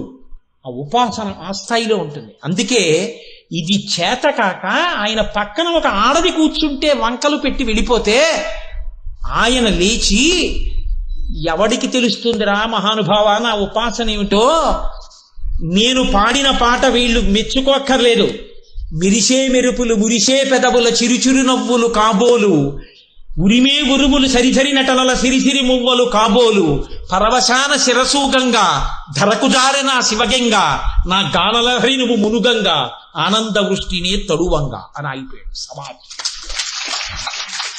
నేను పాడితే క్షుద్రులు, వీళ్ళకేం తెలుసు, వీళ్ళకి అర్థం కాదు, పక్కనున్న ఆడదర్థమైందంతే. నా పాట ఏమిటో నీకు అర్థమైందయా? మిరిసే మెరుపులు మురిసే పెదవుల చిరుచిరు నవ్వులు కాబోలు. నువ్వు మురిసిపోతే ఆ మురిసిపోయిన నవ్వుల యొక్క చిరుచిరు నవ్వులు ఆ మెరుపులు. ఉరిమే ఉరుములు సరిసరి నటనల సిరిసిరి మువ్వలు కాబోలు.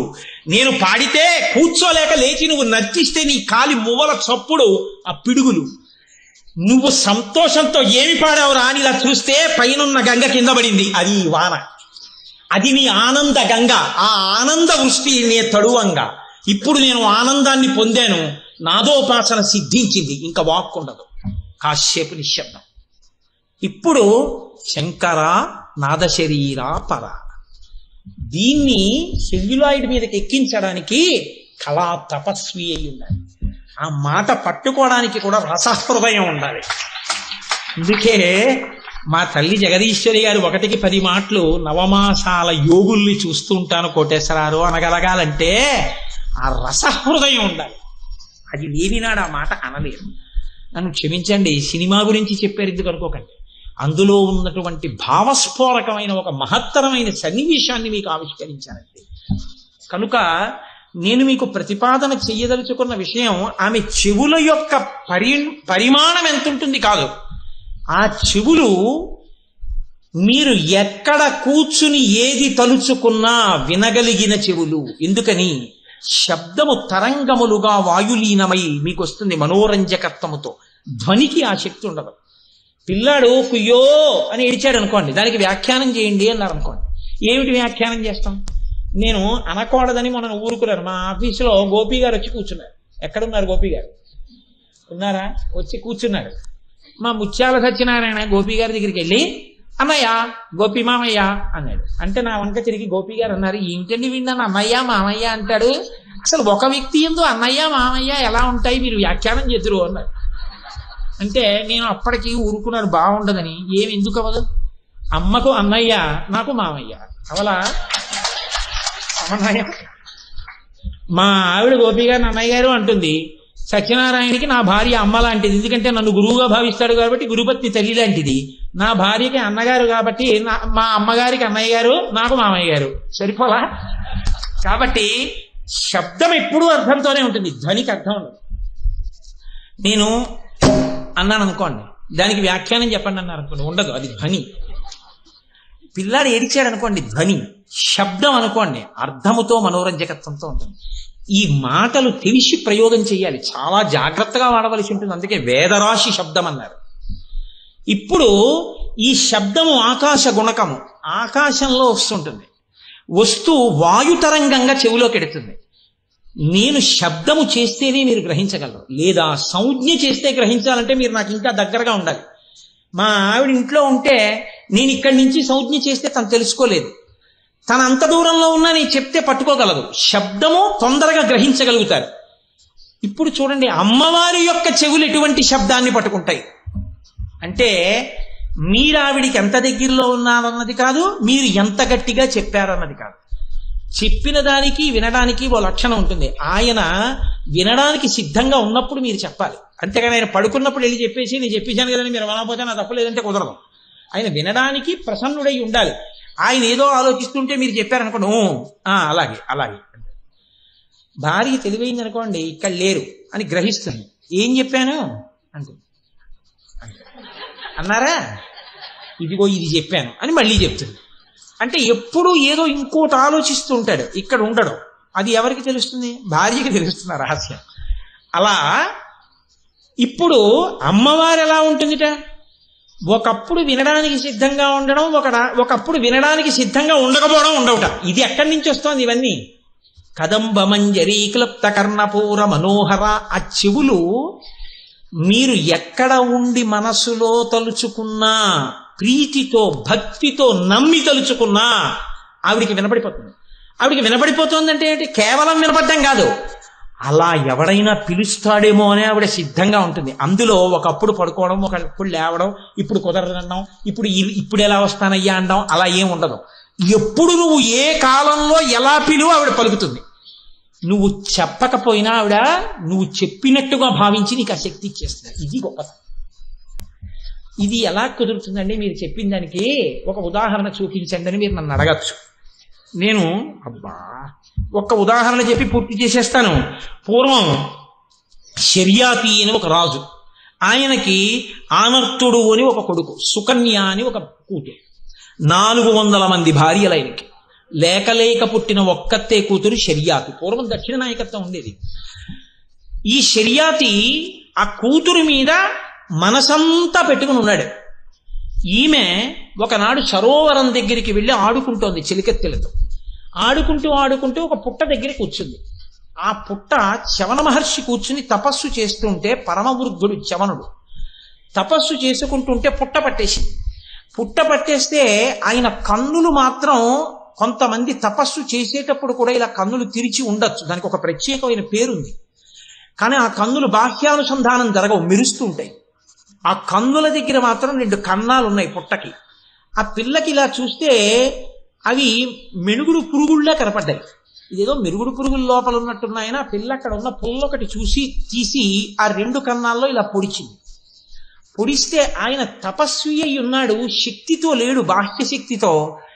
అబ్బా అని మూలిగాడు. ఈ పుల్ల తీసి చూసింది. కొద్దిగా నెత్తురు తడి అంటి ఉంది.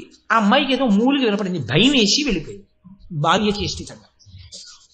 ఆయన పడిన బాధకి ఆ రాజ్యంలో ఉన్న వాళ్ళందరికీ మలమూత్ర బంధనం అయిపోయింది, జంతువులతో సహా. ఇప్పుడు వాళ్ళు బెంగ పెట్టుకుని రాజు దగ్గరికి వెళ్ళారు. ఎక్కడో అపచారం జరిగింది మహాపురుషుడికి, అందుకే ఇంత ఉపద్రవం వచ్చింది, ఎవరికి ఏ అపచారం జరిగిందో చూడండి అన్నారు. మన రాజ్య సరిహద్దుల్లో మన రాజ్యంలో మహానుభావుడు చవనుడు తపస్సు చేస్తున్నాడు, ఆయనకి ఏమైనా అయిందా చూడండి అన్నారు. వెళ్ళి పొట్ట కడిగి చూశారు.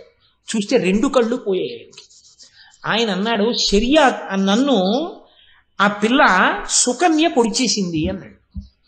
ఇప్పుడు రాజు దగ్గరికి వెళ్ళి అందరూ వెళ్ళి రాజును తీసుకొచ్చారు. నీ కూతురే పొడిచేసింది అన్నారు. ఆయన అన్నాడు, క్షమార్పణలు చెప్పాడు, నీ జీవితాంతాన్ని నిన్ను జాగ్రత్తగా చూడడం కోసమని పరిచారికల్ని నియోగిస్తానన్నాడు. అంటే ఆయన అన్నాడు, చవనుడు, నువ్వు పరిచారకుల్ని పెడతావు, కానీ నావాడు అని ప్రేమతో చూడరుగా. ఎవరు పొడిచారో నీ పిల్లనిచ్చి పెళ్లి చేయి, భర్తని కాబట్టి జాగ్రత్తగా చూసుకుంటున్నాడు. పరమవృద్ధుడు, ముక్కోపి, కళ్ళు లేనివాడు, అరణ్యంలో ఉండేవాడు. 400 మంది భార్యల్ని చేసుకున్న తర్వాత లేక పుట్టినటువంటి సుగుణాల రాశి, అందాల భరిణ సుకన్య. రాజు బెంగ పెట్టుకుని మంత్రి పరిషత్తుని పిలిచాడు. ఈలోగా లోకంలో బాధ రాజ్యం అంతా, జంతువులు కూడా నిలబడిపోయాయి, మలమూత్ర బంధనం అయిపోయి. ఈ సమయంలో మంత్రి పరిషత్ అంతా వచ్చి బాధపడుతున్నటువంటి సమయంలో ఈ సుకన్య వచ్చి అంది, నాన్నగారు మీరు బెంగ పెట్టుకోకండి, తప్పు చేసింది నేను, పరమ ప్రీతితో ఆ ఋషిని నేను వివాహం చేసుకుంటానండి. చెప్పడానికి ప్రయత్నించాడు, ఆవిడ అంగీకరించలేదు. ఆఖరికి వివాహం అయిపోయింది. ఈ పిల్లని తీసుకుని పరమవృద్ధుడైనటువంటి చవనుడు అరణ్యానికి వెళ్ళిపోయాడు. ఆయనకి కళ్ళు లేవు, ఆయనకి సూర్యోదయం అయితే తెలియదు, అందుకని ఈ పిల్లే చెప్పేది. ఆయన్ని గోరువెచ్చటి నీటితో స్నానం చేయించేది. సంధ్యావందనానికి వేళ అయిందంటే సంధ్యావందనం చేసుకునేవాడు. భోజనం చేసే వేళ అయింది మధ్యాహ్నం అంటే మధ్యాహ్నానికి సంధ్యావందనం చేసుకుని అన్నం తినేవాడు. సాయంకాలం అయింది సంధ్యావందనం చేసుకోండి అంటే చేసుకునేవాడు. అన్నీ తీసుకొచ్చి అందిస్తే పూజ చేసుకునేవాడు. నోటికింతకు ముందు వచ్చు కాబట్టి మంత్రములను మననం చేసేవాడు. చీకటి పడిపోయింది పడుకోండి అంటే పడుకునేవాడు. గజ గజ గజ గజ వణికిపోతూ ఉండేవాడు వృద్ధుడు. ఈమె ఒకనాడు ఏటికి వెళ్ళి నీరు పట్టుకుని వస్తోంది భర్త కోసమని. అప్పటికి ఆయన్ని స్నానం అవి చేయించి కూర్చోబెట్టింది. అశ్వినీ దేవతలని మంచి నవయవ్వనంలో ఉన్న 2 దేవతలు, వాళ్ళు దేవతలకు వైద్యులు, వాళ్ళు ఈమెని చూశారు. మహాసౌందర్య రాశి, ఈమె ఎందుకు అరణ్యంలో ఒక్కటి తిరుగుతోందని అడిగారు. అడిగితే, ఒకవేళ నీకు వివాహం కాకపోతే మా 2లో ఒకరిని నువ్వు స్వీకరించవచ్చు, మేము దేవతల యొక్క వైద్యులం అన్నారు. అంటే ఆవిడ సరళంగానే జవాబు చెప్పింది, నేను చవన మహర్షి యొక్క భార్యని, నా పేరు సుకన్య, నేను శర్యాతి మహారాజు యొక్క కుమార్తెని, కాబట్టి మీరు నన్ను అలా అడగకూడదు అంది. అంటే వాళ్ళు అన్నారు, ఇప్పుడు తెల్లబోయి పరమవృద్ధుడు, ఉనికిపోతున్నవాడు, కళ్ళు లేనివాడు, కోపిష్టి, అటువంటి వాడికి నేను ఇచ్చి పెళ్లి చేశాడా శర్యాతి? ఎలా పడుతున్నావు వాడితో సంసారం? అసలు విధి బ్రహ్మ అనేటటువంటి వాడు సృష్టిలో చేసే పనులు గమ్మత్తుగా ఉంటాయి, నిన్నెలా ఇచ్చి పెళ్లి చేశాడు ఈయనకి? అటువంటి ముసలి మొగుడితో ఏ సుఖాలను అనుభవిస్తావో మా 2లో ఒకరిని పొందు అన్నాడు. అంటే ఆవిడంది, హద్దు మీరి మాట్లాడుతున్నారు, నేను చవనుడి ఇల్లాలిని, ఇంకొక మాట మాట్లాడితే మిమ్మల్ని శపిస్తానన్నాడు. కానీ ఆవిడ వెళ్ళిపోతోంది ఆశ్రమం వైపు. ఇప్పుడు దేవవైద్యులు భయపడ్డారు.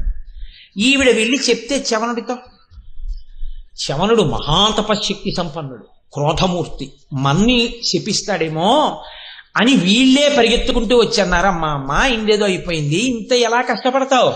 నీ భర్తకి మేము మంచి యవ్వనాన్ని, గొప్ప శక్తిని, గొప్ప రూపాన్ని ఇచ్చేస్తాం, కానీ అటువంటి రూపాన్ని ఇచ్చిన తర్వాత మేము 3 ఒక్కలా ఉంటాం.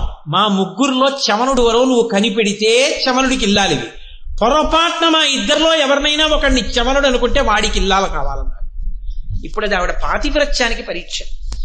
ఆవిడ అంగీకరించకుండా వెళ్ళి చవనుడికి చెప్పింది. చవనుడి నమ్మకం ఏమిటంటే తన భార్య యొక్క సౌశీల్యం మీద. ఆయన అన్నాడు, ఏం పర్వాలేదు, నన్ను తీసుకెళ్ళు సరోవరానికి అన్నాడు. చెయ్యి పట్టుకు తీసుకెళ్ళింది. అశ్వినీ దేవతలు, చవనుడు 3 నీటిలో మునిగి పైకి తేలేరు. 3 ఒక్క రూపాన్ని, ఒక్క కంఠాల్ని పొందారు.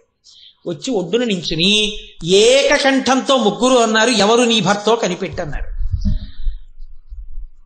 చక్కగా మంచి యవ్వనాన్ని శరీరాన్ని పొందినవాడు భర్త. పరీక్ష ఎవరికి? ఆవిడికి.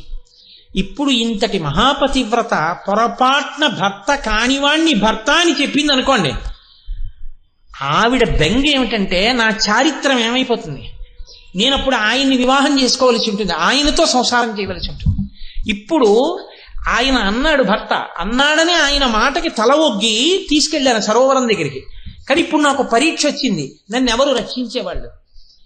ఆవిడికి ఆలోచించడానికి అవకాశం లేదు. ఆవిడ అమ్మా లోకంలో మహాపతివ్రత అని పేరు పొందిన తల్లి ఎవరు? ఆ తల్లి లలితాపరాభట్టారిక. అమ్మా నీకే నమస్కారం చేస్తున్నాను, నీకు ఎటువంటి పేరుందో అటువంటి పేరు నాకు కలగాలంటే నీ అనుగ్రహమే కలగాలి.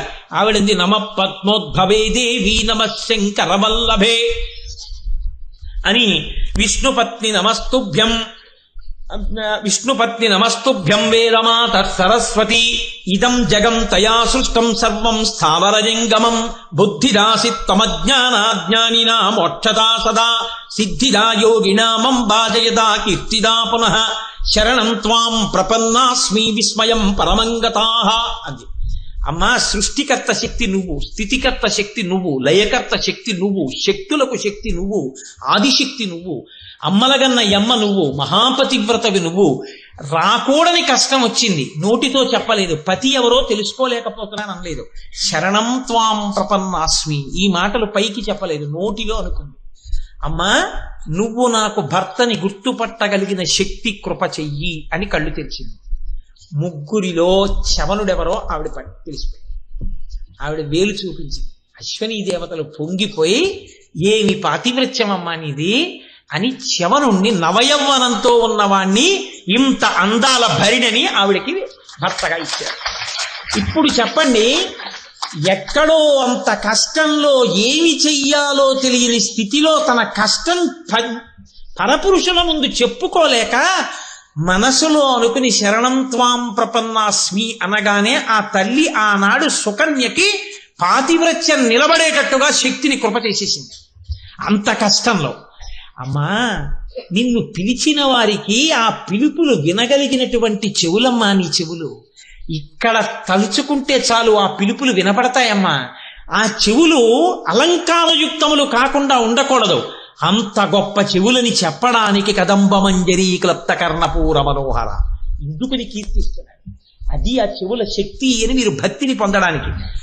మూక పంచశతిలో మూకశంకర్లు అన్నారు, ఆయనకి అమ్మవారి ఎదురుగుండా నిలబడిందండి. నిలబడితే అమ్మవారి చెవిలో పూలు కనపడ్డాయి. కనపడితే ఆయన అన్నారు అమ్మవారి వంక చూసి, అమ్మవారు ఇలా పెట్టుకుంటుందని చెప్పాను కదా పూలు, ఆ పూలు ఇప్పుడు ఈ కంటి దగ్గరికి వచ్చాయి, ఈ కన్ను ఇలా తిరుగుతూ ఉంటుంది, ఈ కటాక్షం ఈ చివరికి వెళ్ళినప్పుడు ఈ పువ్వులు అమ్మవారి కనుకొలుకుల దగ్గరికి వచ్చి నిలబడి ఉన్నాయి. ఆయన అన్నారు మూకశంకర్లు, కామాక్షి వీక్షణ రుచాయుధి నిర్జితం మే నీలోత్పలం నిరవశేష గతాభిమానం ఆగత్య తత్పరిసరం శ్రవణావతంస వ్యాజేన నూనమభయార్ధనమతనోతి అన్నారు. అమ్మా నీ చెవిలో పెట్టుకున్నవి నల్ల కలువలు అన్నారు ఆయన. ఆయనకి నల్ల కలువలతో దర్శనమిచ్చింది. నల్ల కలువలు పెట్టుకుని ఉన్నావు, ఈ నల్ల కలువలు నీ చెవిలో ఎందుకు పెట్టుకున్నావో తెలుసా, అవి ఇక్కడికి ఎందుకు వచ్చాయో తెలుసా, ఈ నల్ల కలువలు నీకు ఒక అపచారం చేశాయి. ఎవరైనా చెయ్యకూడని తప్పు చేశారనుకోండి, వాళ్ళ మీద ఆగ్రహించామనుకోండి, వాడు భక్తుడు అనుకోండి, అవి బాబోయ్ అనవసరంగా కోపడ్డారు, మళ్ళీ ఎలా అయినా ఆయనకి చెప్పుకుని ఆయన ప్రసన్నుడయ్యేట్టు చూసుకుందాం అంటే కన్నుల్లో పడ్డానికి ప్రయత్నిస్తారు 1-10 మార్లు. చూసి ఏమయ్యా ఏంటి అంటే, అయ్యా బాబాయ్ పిలిచారు అంతే చాలండి బాబు, మీరు పిలవలేదని బెంగట్టుకు పోయానండి అన్నాడు అనుకోండి, గురువు ప్రసన్నుడు అయిపోతాడు. అలా ఈ నల్ల కలువలకు తప్పు చేసేట. ఏమిటా తప్పు అంటే, అమ్మవారి కన్నులకున్న కాంతి మా కాంతి ఒకటే అన్నైట. ఎందుకంటే అమ్మవారిని కువలయాక్షి అన్నారు కదా అని అమ్మవారి ఇలా చూసింది, భయపడిపోయాడు. అయ్య బాబోయ్ ఆ కాంతి ఎక్కడ, మేమెక్కడ, ఇప్పుడు కువలయాక్షి అన్నారు కదా అని మా కన్నుల్లో ఆవిడ కన్నులున్నాయని చెప్పి గర్వానికి పోయాం, ఇప్పుడు ఆ తల్లి మమ్మల్ని దగ్గరికి రాణిస్తుందయ్యా. అందుకని అవి ఏం చేశాయంటేట, తిన్నగా కన్నుల దగ్గరికి వచ్చి క్షమార్పణ చెప్పి మీ అందం ముందు మేమేం పనికొస్తాం లేదో తెలియకన్నాం, మమ్మల్ని క్షమించేయని కన్నులకే చెప్పుకుందామంటే కుదరదని ఈ కన్నులకి బాగా దగ్గరగా ఉన్న చెవుల్ని పట్టుకున్నాయిట, పట్టుకుని చెవుల దగ్గరికి కూర్చున్నాయిట. అంటే ఇప్పుడు ఈ కన్నులు చెవుల దగ్గరికి వస్తాయి. ఎందుకని ఈ కన్నులకి చెవులకి ఉన్న స్నేహం అటువంటిది. ఎందుకని అంటే అపాంగత్తే లబ్ధ్వా, ఈ కన్నులు ఎప్పుడు ఇక్కడికి ఎడతాయి.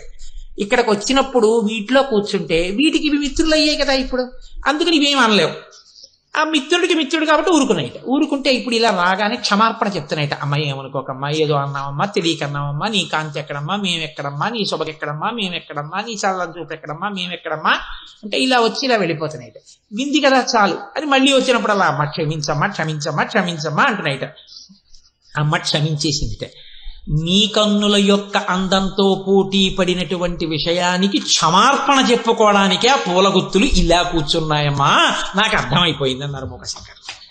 ఎంత గమ్మత్తుగా చెప్పారో చూడండి. అంటే ఆ చెవిలిలో ఉన్న పువ్వులను నువ్వు ఊహించినంత మాత్రం చేత నీ తప్పుల్ని కూడా ఆవిడ కటాక్షంతో క్షమించి దగ్గరకి తీసుకుంటుంది. ఇప్పుడు ఇవన్నీ ఎందులోంచి వచ్చాయి? కదంబ మంజరీ క్లుప్త కర్ణపూర మనోహర. పైకి చిన్న నామాల్లో ఉంటాయి, కానీ ఆ నామములు మనం ఎంత అందంగా అమ్మవారి పాదములు పట్టుకుని రక్షణ